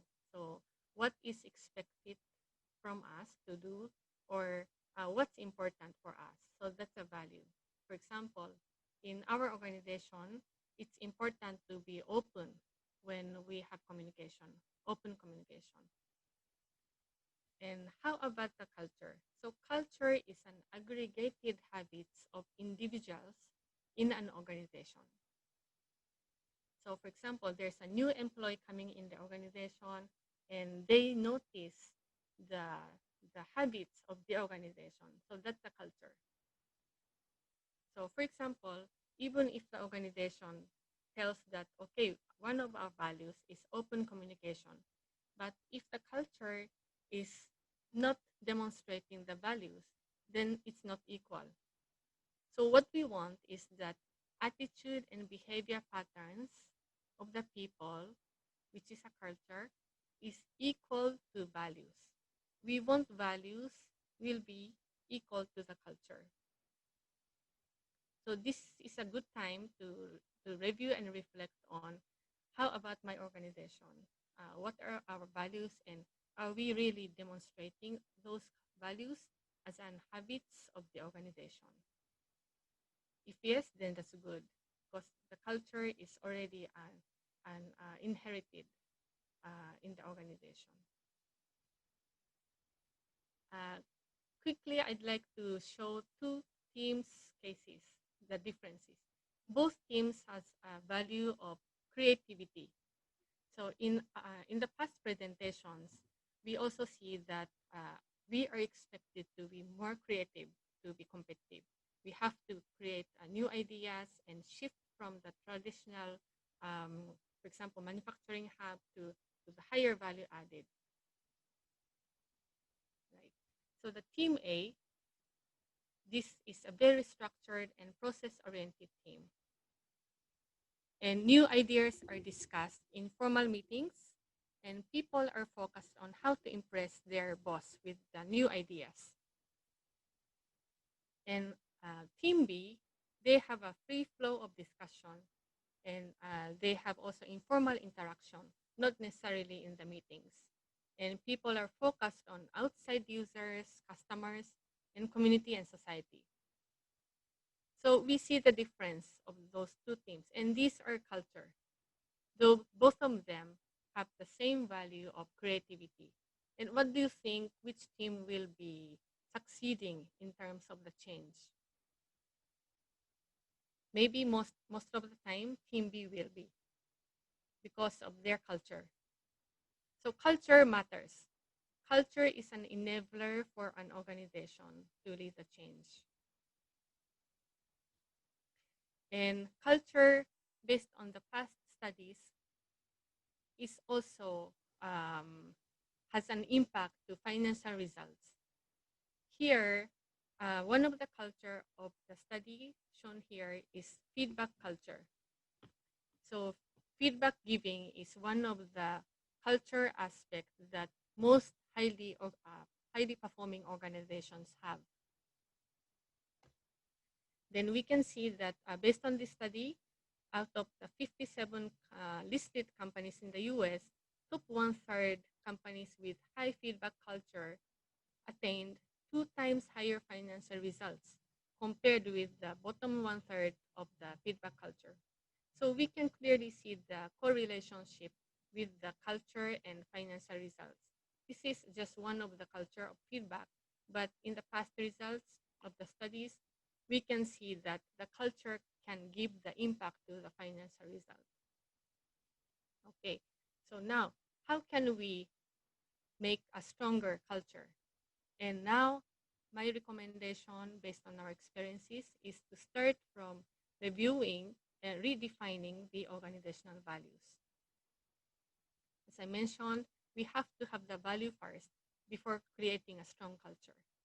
And why I'm saying that it's now time, because most companies have corporate values, but before COVID, the values that we had might not be applicable now, right now, for the new normal. And maybe, for example, we have a value of challenge. So the challenge before meant continuous improvement. But how about now? What does challenge mean? in the new normal or during this pandemic. The definition of the challenge, or how the management leaders expect from the employees, might be different even with the same term. So it's really the time in defining each value, what are necessary for our organization right now. For example, here are the sample: a challenge, to be agile, collaborative, like those. And it's not just choosing a word, but really discussing and redefining what does collaboration mean, collaborative means for us. Especially with this remote working environment, these values will be the unifying force. It's not just doing the task of everyone, but the meaning of belonging to the organization, I think, is the vision and values that unify the members of the organization. And this case shows how we can define the values. It's basically the process of guiding questions and having the group discussion, brainstorming, and visualizing those values. So for those high context culture, this process alone is also important, and then showing the definition or what the value means is quite important. And how we can make the habit of the organization from the values. So here shows the 3 steps. One is to connect oneself to values. And next is to consciously demonstrate or to act.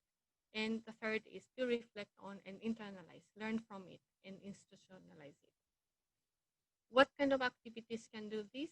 So what we have seen in other companies and what we have been also experiencing as our organization are like value talks, storytelling, and in our daily communication, feedbacks, and values award, which are, I think, common activities that are already prevalent in Japanese companies. So there are different activities that we can intentionally make the organizational culture strong. And here is one example of my own organization. So since March, we are all 100% working from home, from different places, but we can still connect and engage people with defined values.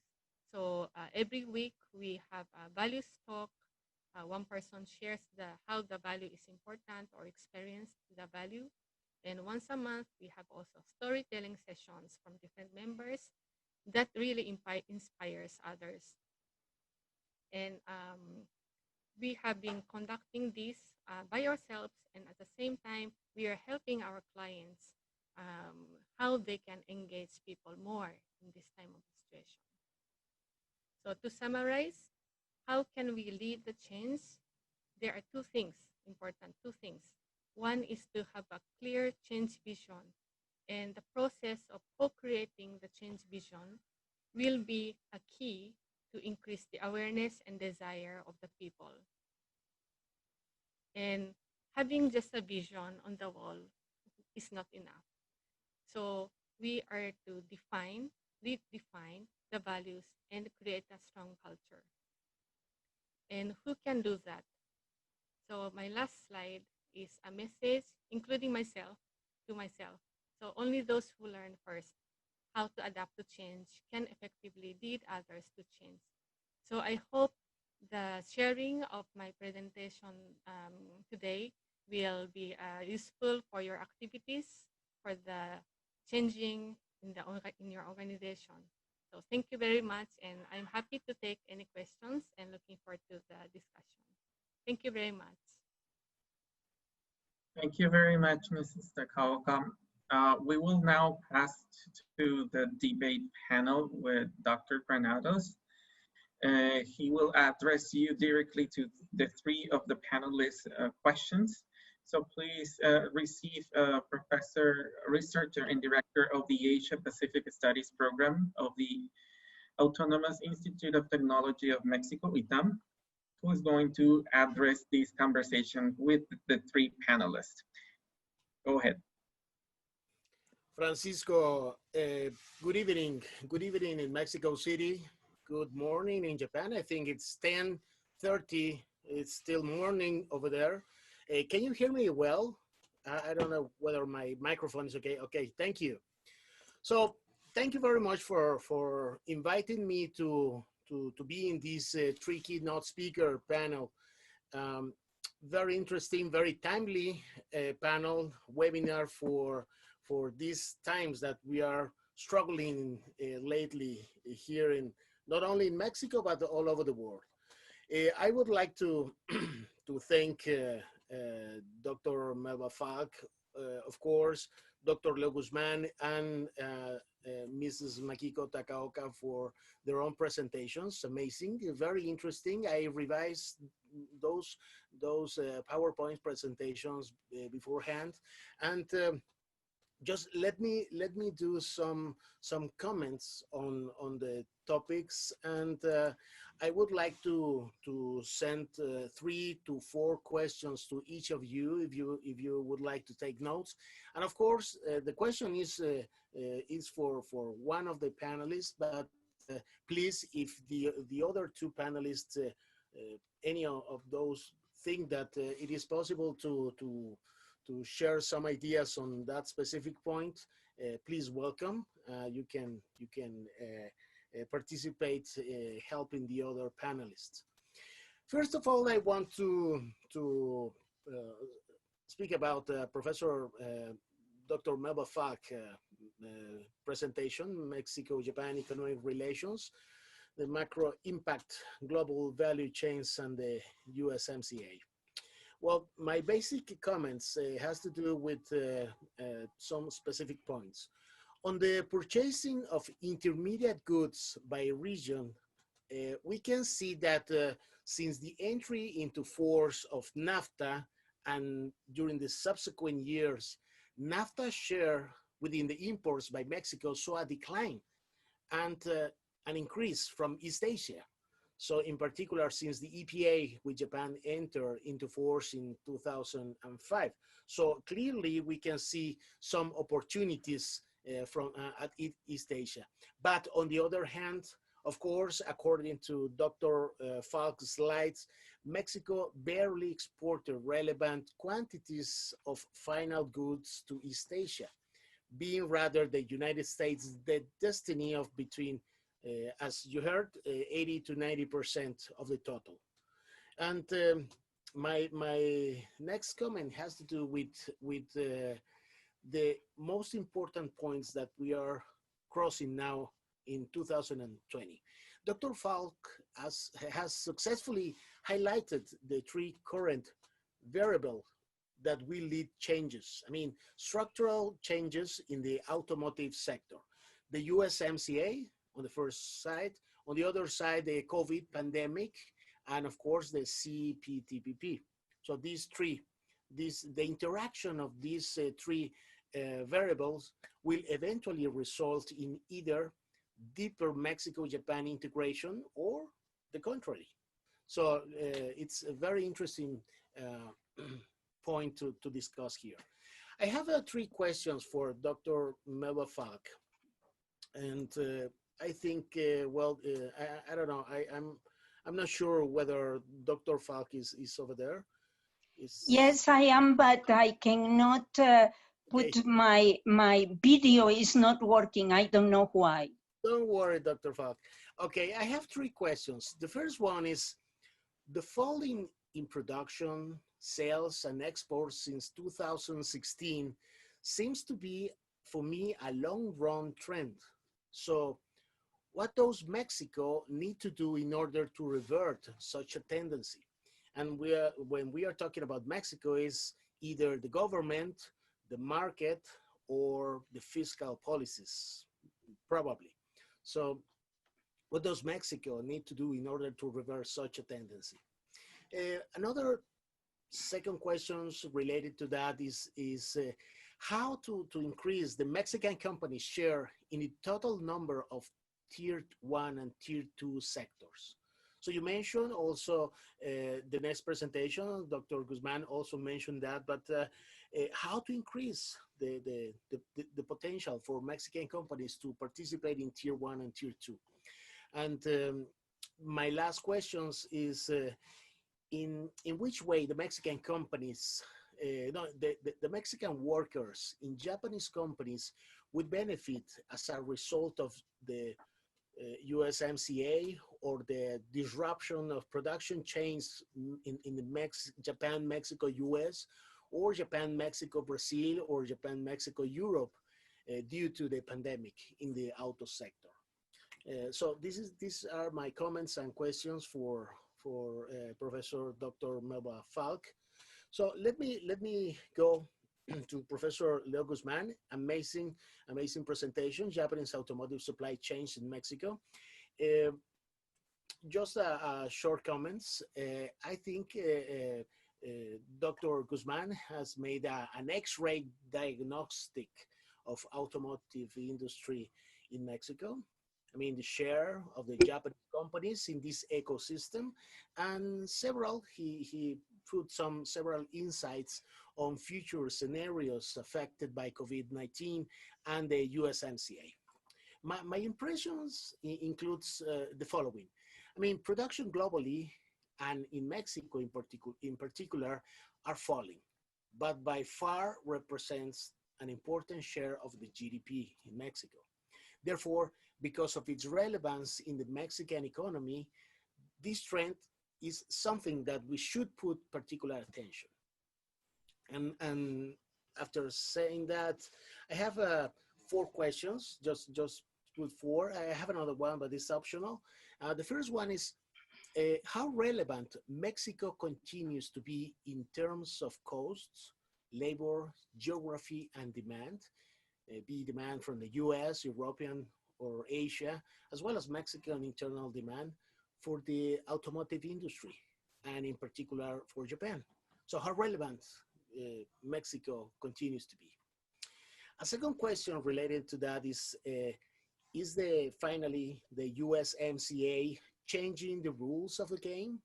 The Japanese companies yielded to Trump pressure even before the North American agreement was signed and entered into force.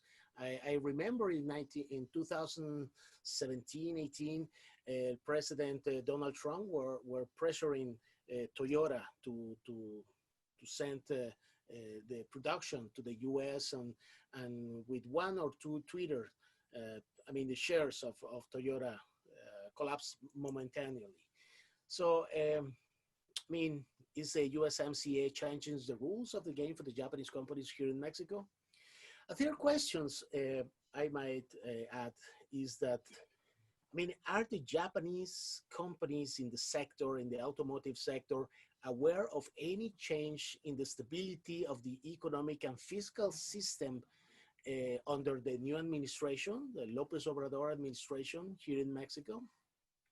And the last one, will the COVID-19 pandemic economic consequences be hard enough as to really break global value chains in that sector? And if so, are the local suppliers strong enough to substitute Japanese Tier 1 or Tier 2 supply companies here in Mexico City? So that's my 4 questions. And I mean, at the end, I would like to continue with Mrs. Makiko TAKAOKA. Excellent, amazing presentation. These presentations made me to think a lot about the people-centered philosophy of Japanese companies, the new philosophy in Japanese companies. But first of all, did the Nomura Research Institute was established in Manila at the time of the East Asian financial crisis, 1997? Before the Asian crisis. So it was before, but so they had to respond to that crisis with innovative policies or recommendations, I think. Well, amazing.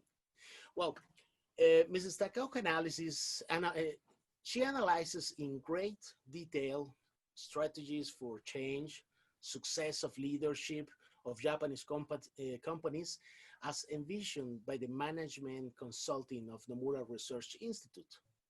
I mean, at certain points, that remind me about relevant topics discussed in the seminar here in past editions, in past years. So it was very, very interesting to see some echoes sounding over there.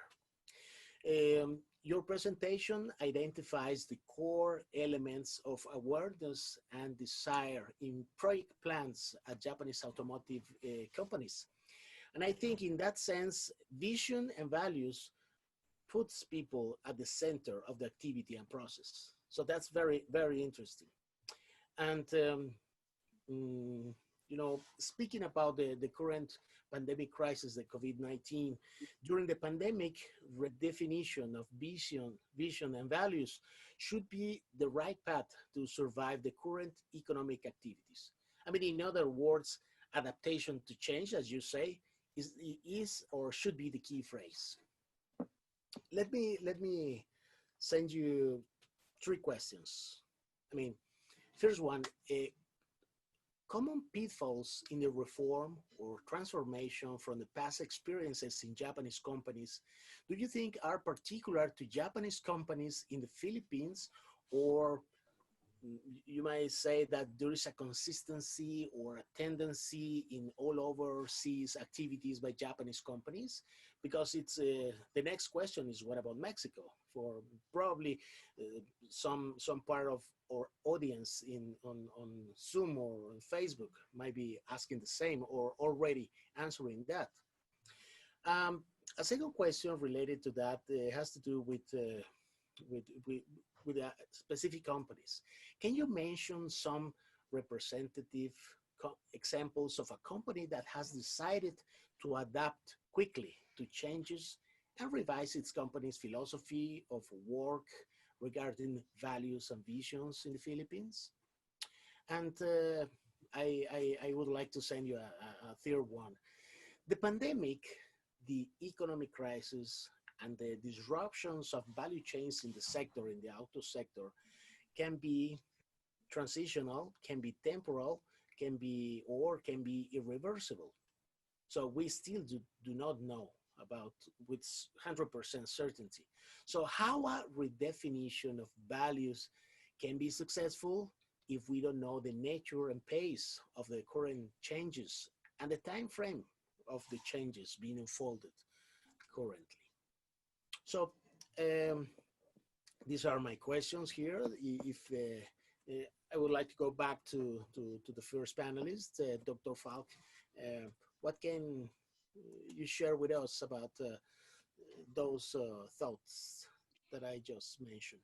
Okay, thank you very much for your questions. I'm sorry I cannot initiate my video. I don't know why, but if you can hear me, perfectly. Okay, that's okay. Okay, regarding your 4 questions, they're very long, but I will try to be short. Regarding the intermediate goods, the flows of intermediate goods for Mexico and North America, especially the US, we have seen a tendency that the US has lost relative share in Mexico, while Asian countries are gaining relative share in the supply of intermediate goods. And that has to do with competitiveness and costs. And what the companies look at is to have profits. And in order to do that, they try to lower costs. And if importing some parts of components from other actors from Asia, for example, South Korea, Japan, or China, that have become in the past decades very important suppliers of that kind of goods, especially intermediate goods. So that's why companies established in Mexico started importing from East Asian countries and lowering their imports from the US, you know, because of costs.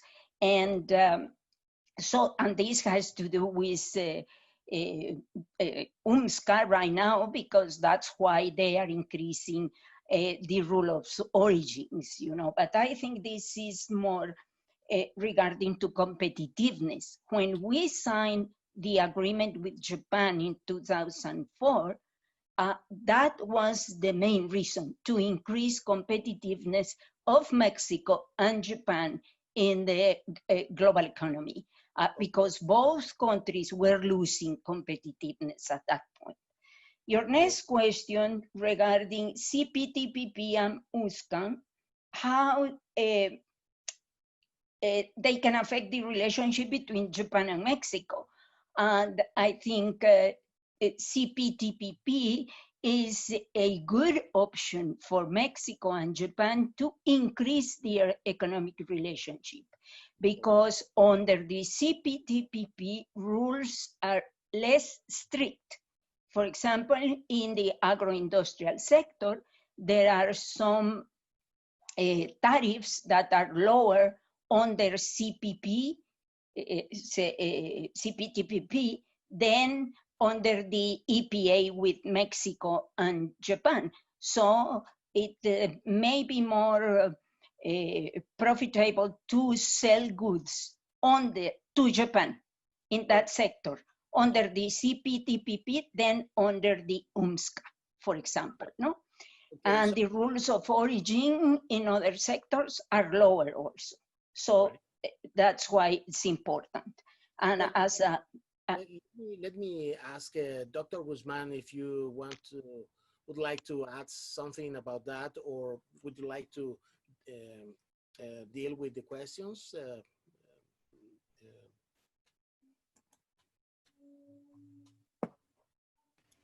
Okay, thank you. Yeah, I'll wait for now. Continue, Dr. Melba, go ahead. All right. Okay, third question regarding this tendency from about 4 years ago, lowering exports, for example, from the ET sector. Exports depend on GDP on the US. They are a function of GDP on the US. And so if in the US, we have more competitors, or if the economy is not growing so fast, then we will see a lower growth of exports to that country. In the domestic market, what we have also seen is that sales in the domestic market also depend on GDP, in growth of GDP in Mexico, and GDP is growing, you know, like 2%, and in the last year, Mexico's economy contracted 0.3%.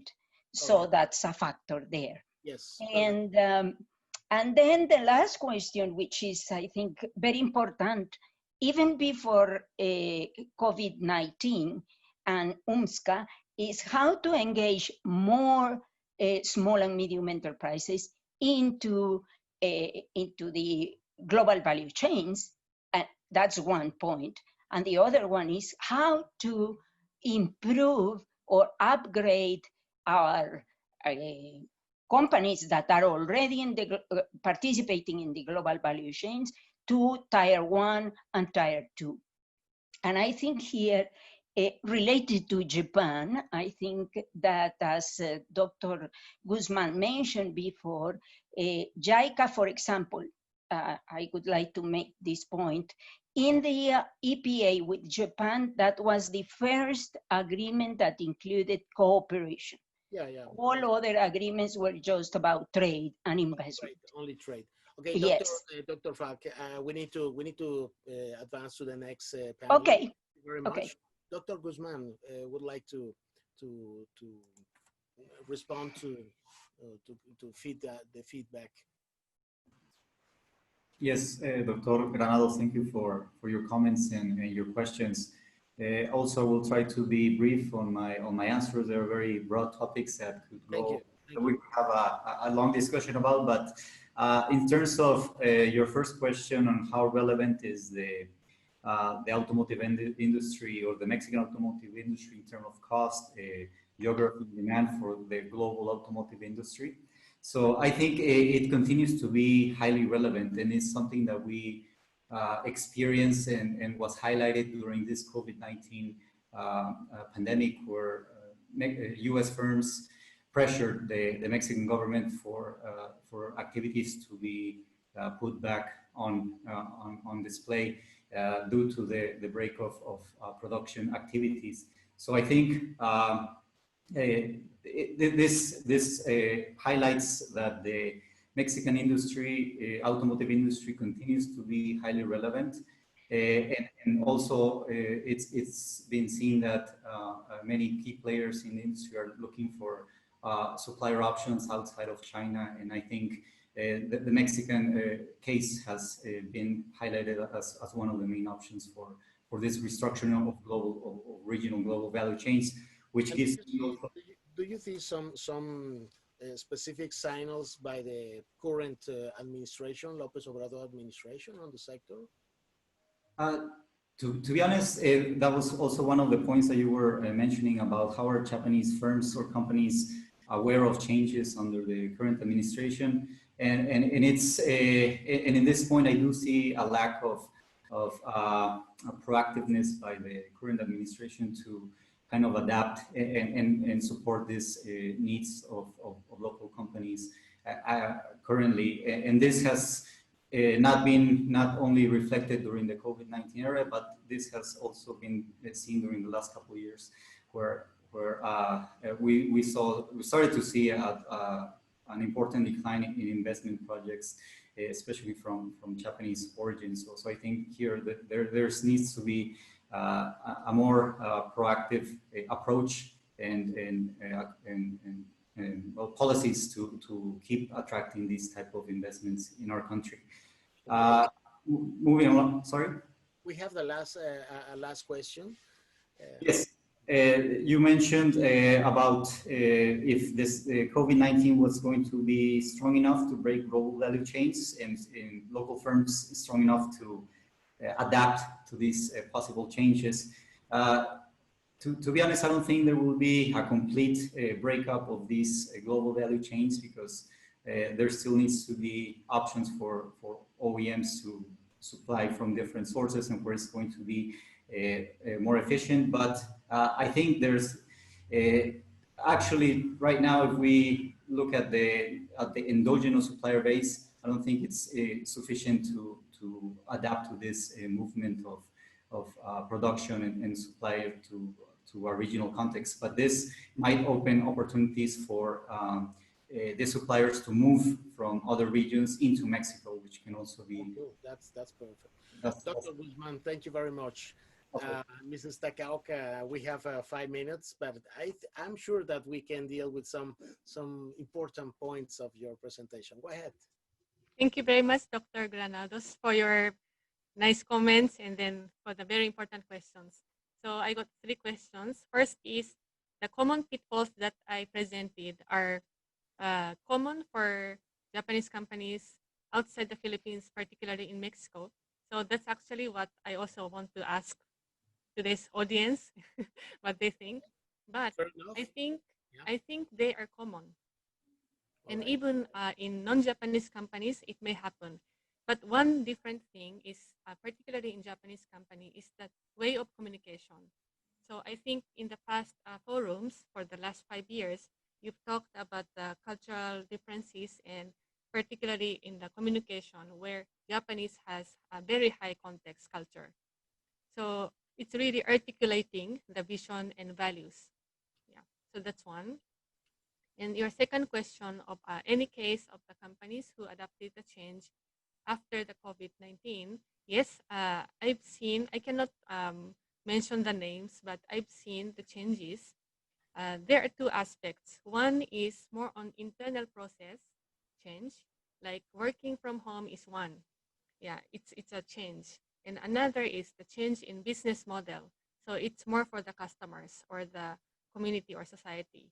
Then lots of companies are starting to adapt also the way of doing the business development or sales or the customer services. So for those two aspects, internal and external, I have seen the changes. And the key is, again, the leadership and then having the increase of awareness and desire of people. And your third question of, okay, so having defined values, how can we define or measure if it's successful or not?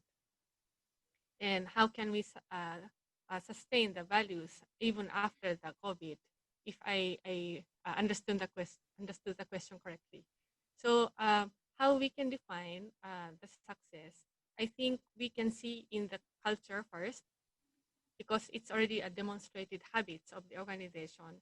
And I introduced that culture can give financial results or impact, then definitely the values can be measured by seeing the financial results, though it might be 6 months later or a year later on.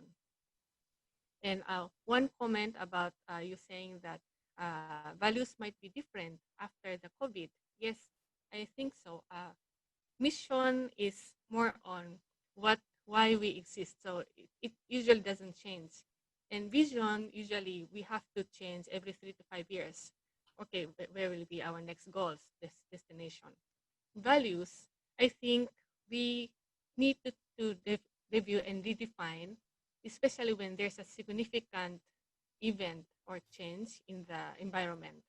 It doesn't change every year, but especially right now, it's like personal value. If you have different stages in the personal, life, your value changes. Before maybe work only, but now it's a family or health. So it changes, and I think we can redefine the values and co-create it. Thank you. I hope I could answer your questions. Yeah, sure.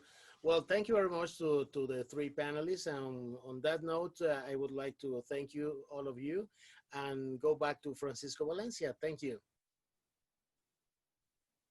Thank you so much. We will now going to launch a poll for all the audience. Please, you will receive the polling right now.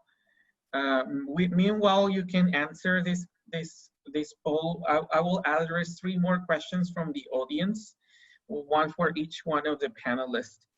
For Dr.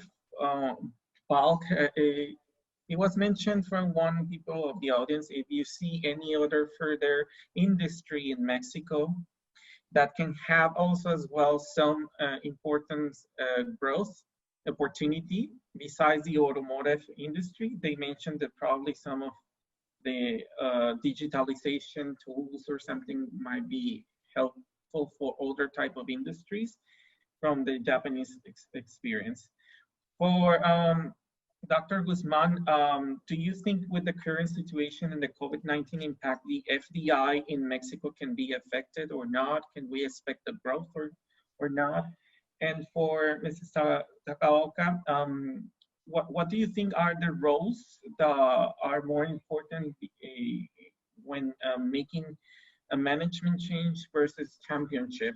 And if you would have a particular idea or suggestion for the Mexican scenario, since you have already experienced the process of the EPA between Philippines and Japan, maybe you have some hint that can also guide the Japanese companies here in Mexico. Thank you.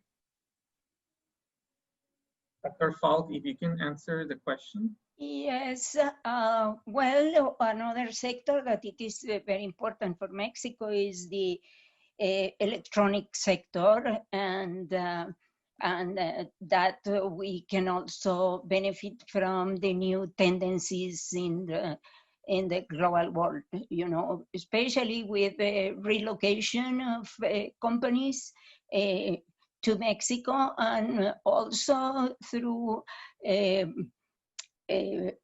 involving more small and medium enterprises in the global value chains. I think that is very important because our small and medium enterprises don't work with economies of scale by their own definition. And so the right strategy should be to engage them in the global value chains. Thank you, Dr. Falk. Dr. Guzman, please. Yes, well, regarding the question about the current situation of foreign direct investment and how can be affected during post-COVID-19 scenario, as I was mentioning before, FDI flows were already seeing a slowdown during the last year, and this will definitely be a factor to aggravate that situation. I think this, as we were speaking with Dr. Granados, is a reflection of lack of clear policies by the current administration to support and to stimulate this type of investment flows.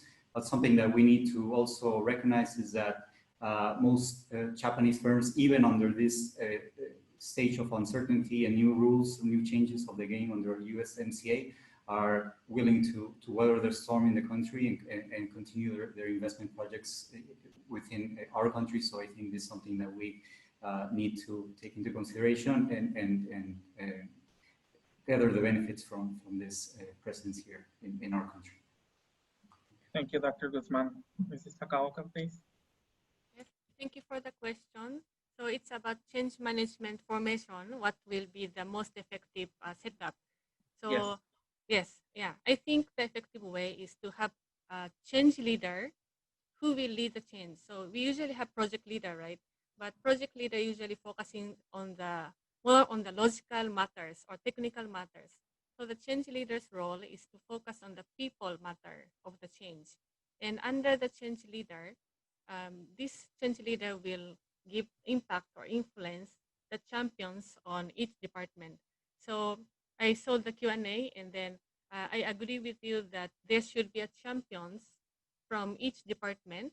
We call them champions or ambassadors because we have to influence the users. So we have champions from each department, but it's effective to have a change leader on the top. And that can be from any department. Thank you, Ms. Back to you, Francisco. Thank you so much. We are already reaching the time, but we are going to do the closure of this webinar. Thank you so much for the people who has been answering the poll. Please help us to answer this poll in order to allow us to keep building this type of opportunities and projects and conferences to organize and deliver the right message. Finally, then I would like to invite another very important pillar member of the organizing committee, Ms. Nagao Kazuko. She's a professor researcher from the National School of Linguistics, Language and Translation from the National Autonomous University of Mexico, and a consultant from Japan Intercultural Consulting to give us some closing remarks. Thank you very much. Do you hear me? Yes. Okay, thank you everyone for coming to this webinar today. We are very glad to have heard the insightful studies and suggestions of these three presenters. Thank you very much to Dr. Melba FALCK, Dr. Leonardo Guzman, Ms. Makiko TAKAOKA, and Dr. Ulises Granados, who led the discussion. There were a synergy of economy, finance, and administration with vision and value in this discussion. In this moment, I will try make a summary of the two webinars of this summer. At the first webinar of the end of July, leaders of each generation reported about the project that have been carried out after each of the 5 seminars. For example, every implementation of changes and challenges at workplaces, annual job fair, internal regional seminar, nursery in company, culture events, and the collaboration between Japan and Mexico.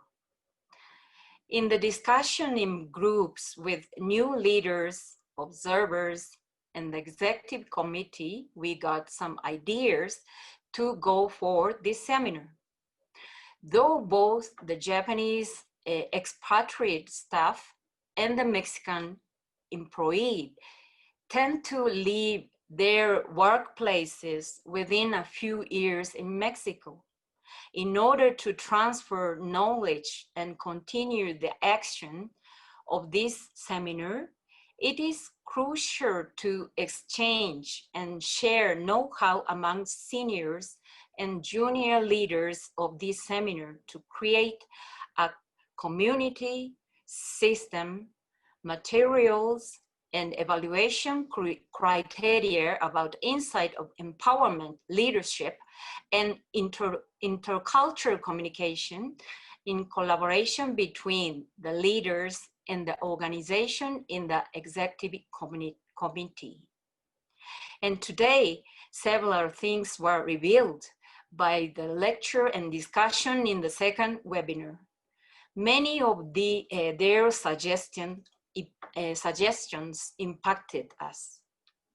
Dr. FALCK's Fact for Data and Dr. GUZMAN's lecture showed us that we have challenges in the circumstances in COVID-19 in USMCA and need to discuss about how adjust the global value chain also to support for Mexican suppliers, small and medium enterprises, training human resources in the short term and that the medium and long term, Mexico should change to a position where conducts with higher added value.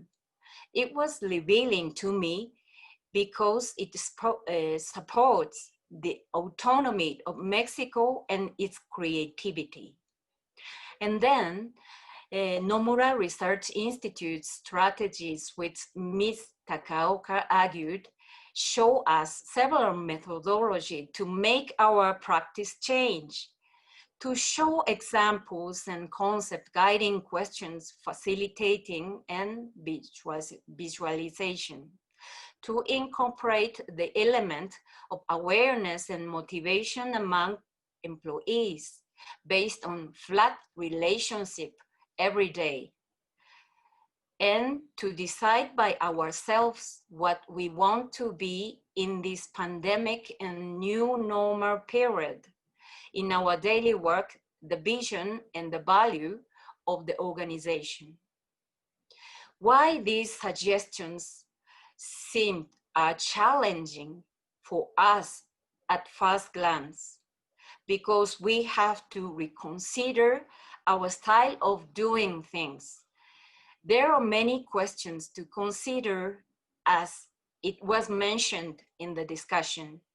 First, in this global context, probably it would be useful to seek verbal communication to express our vision, mission, methods, and expectation to others instead of high contextual organizational culture.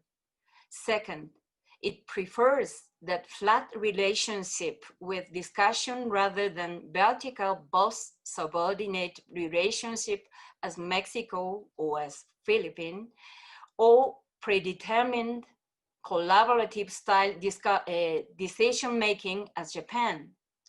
Third, it reconfirms the values in the useful dialogue in order to form the values for a solid organizational culture and to make them the habits. We will bring our reflections about these suggestions to change our practice. After the discussion, I hope that while exploring the direction of future seminars, new wins and actions will spread to each workplace, and Mexico and Japan will make use of these, their respective strengths, or create a flow that allows them to move forward. Perhaps there are some resolutions to get to that point. I think that Mexicans should be invited to explore ideas and use their creativity, and be included in decision-making. And Japanese could share strategies of planning, preciseness, and sense of responsibility to learn together. Trust each other, share work so that you can entrust and gain the life-work balance. For that, we should reconsider if the way we have worked so far is really effective, or if it is really necessary to take all these processes. This pandemic situation has a lot to tell us, and a pinch or crisis can be an opportunity. Reforms that have not progressed easily can be accelerated at once by the crisis. In this stage, the leaders from our seminars have a great role to lead this change. Finally, we would like to thank for watching us, participant of this webinar, the executive committee and organizations that held the 2 webinars of this year, and all advanced and new leaders. The collaboration of each other could be a key to go on this project. Thank you very much and have a good night, and to Japan, have a good day. Thank you very much, Mrs. Nagao. And thank you once again to our panelists and everyone, all the organizing committee. Thanks for answering the poll. We are going to collect your questions, and we will be sending and sorting them out to each one of the panelists so we can get all the answers from them. And then we will send all these answers to the audience that was present today. Once again, thank you so much. And in the name of the organizing committee, have a wonderful evening and a wonderful day. Thank you. Bye.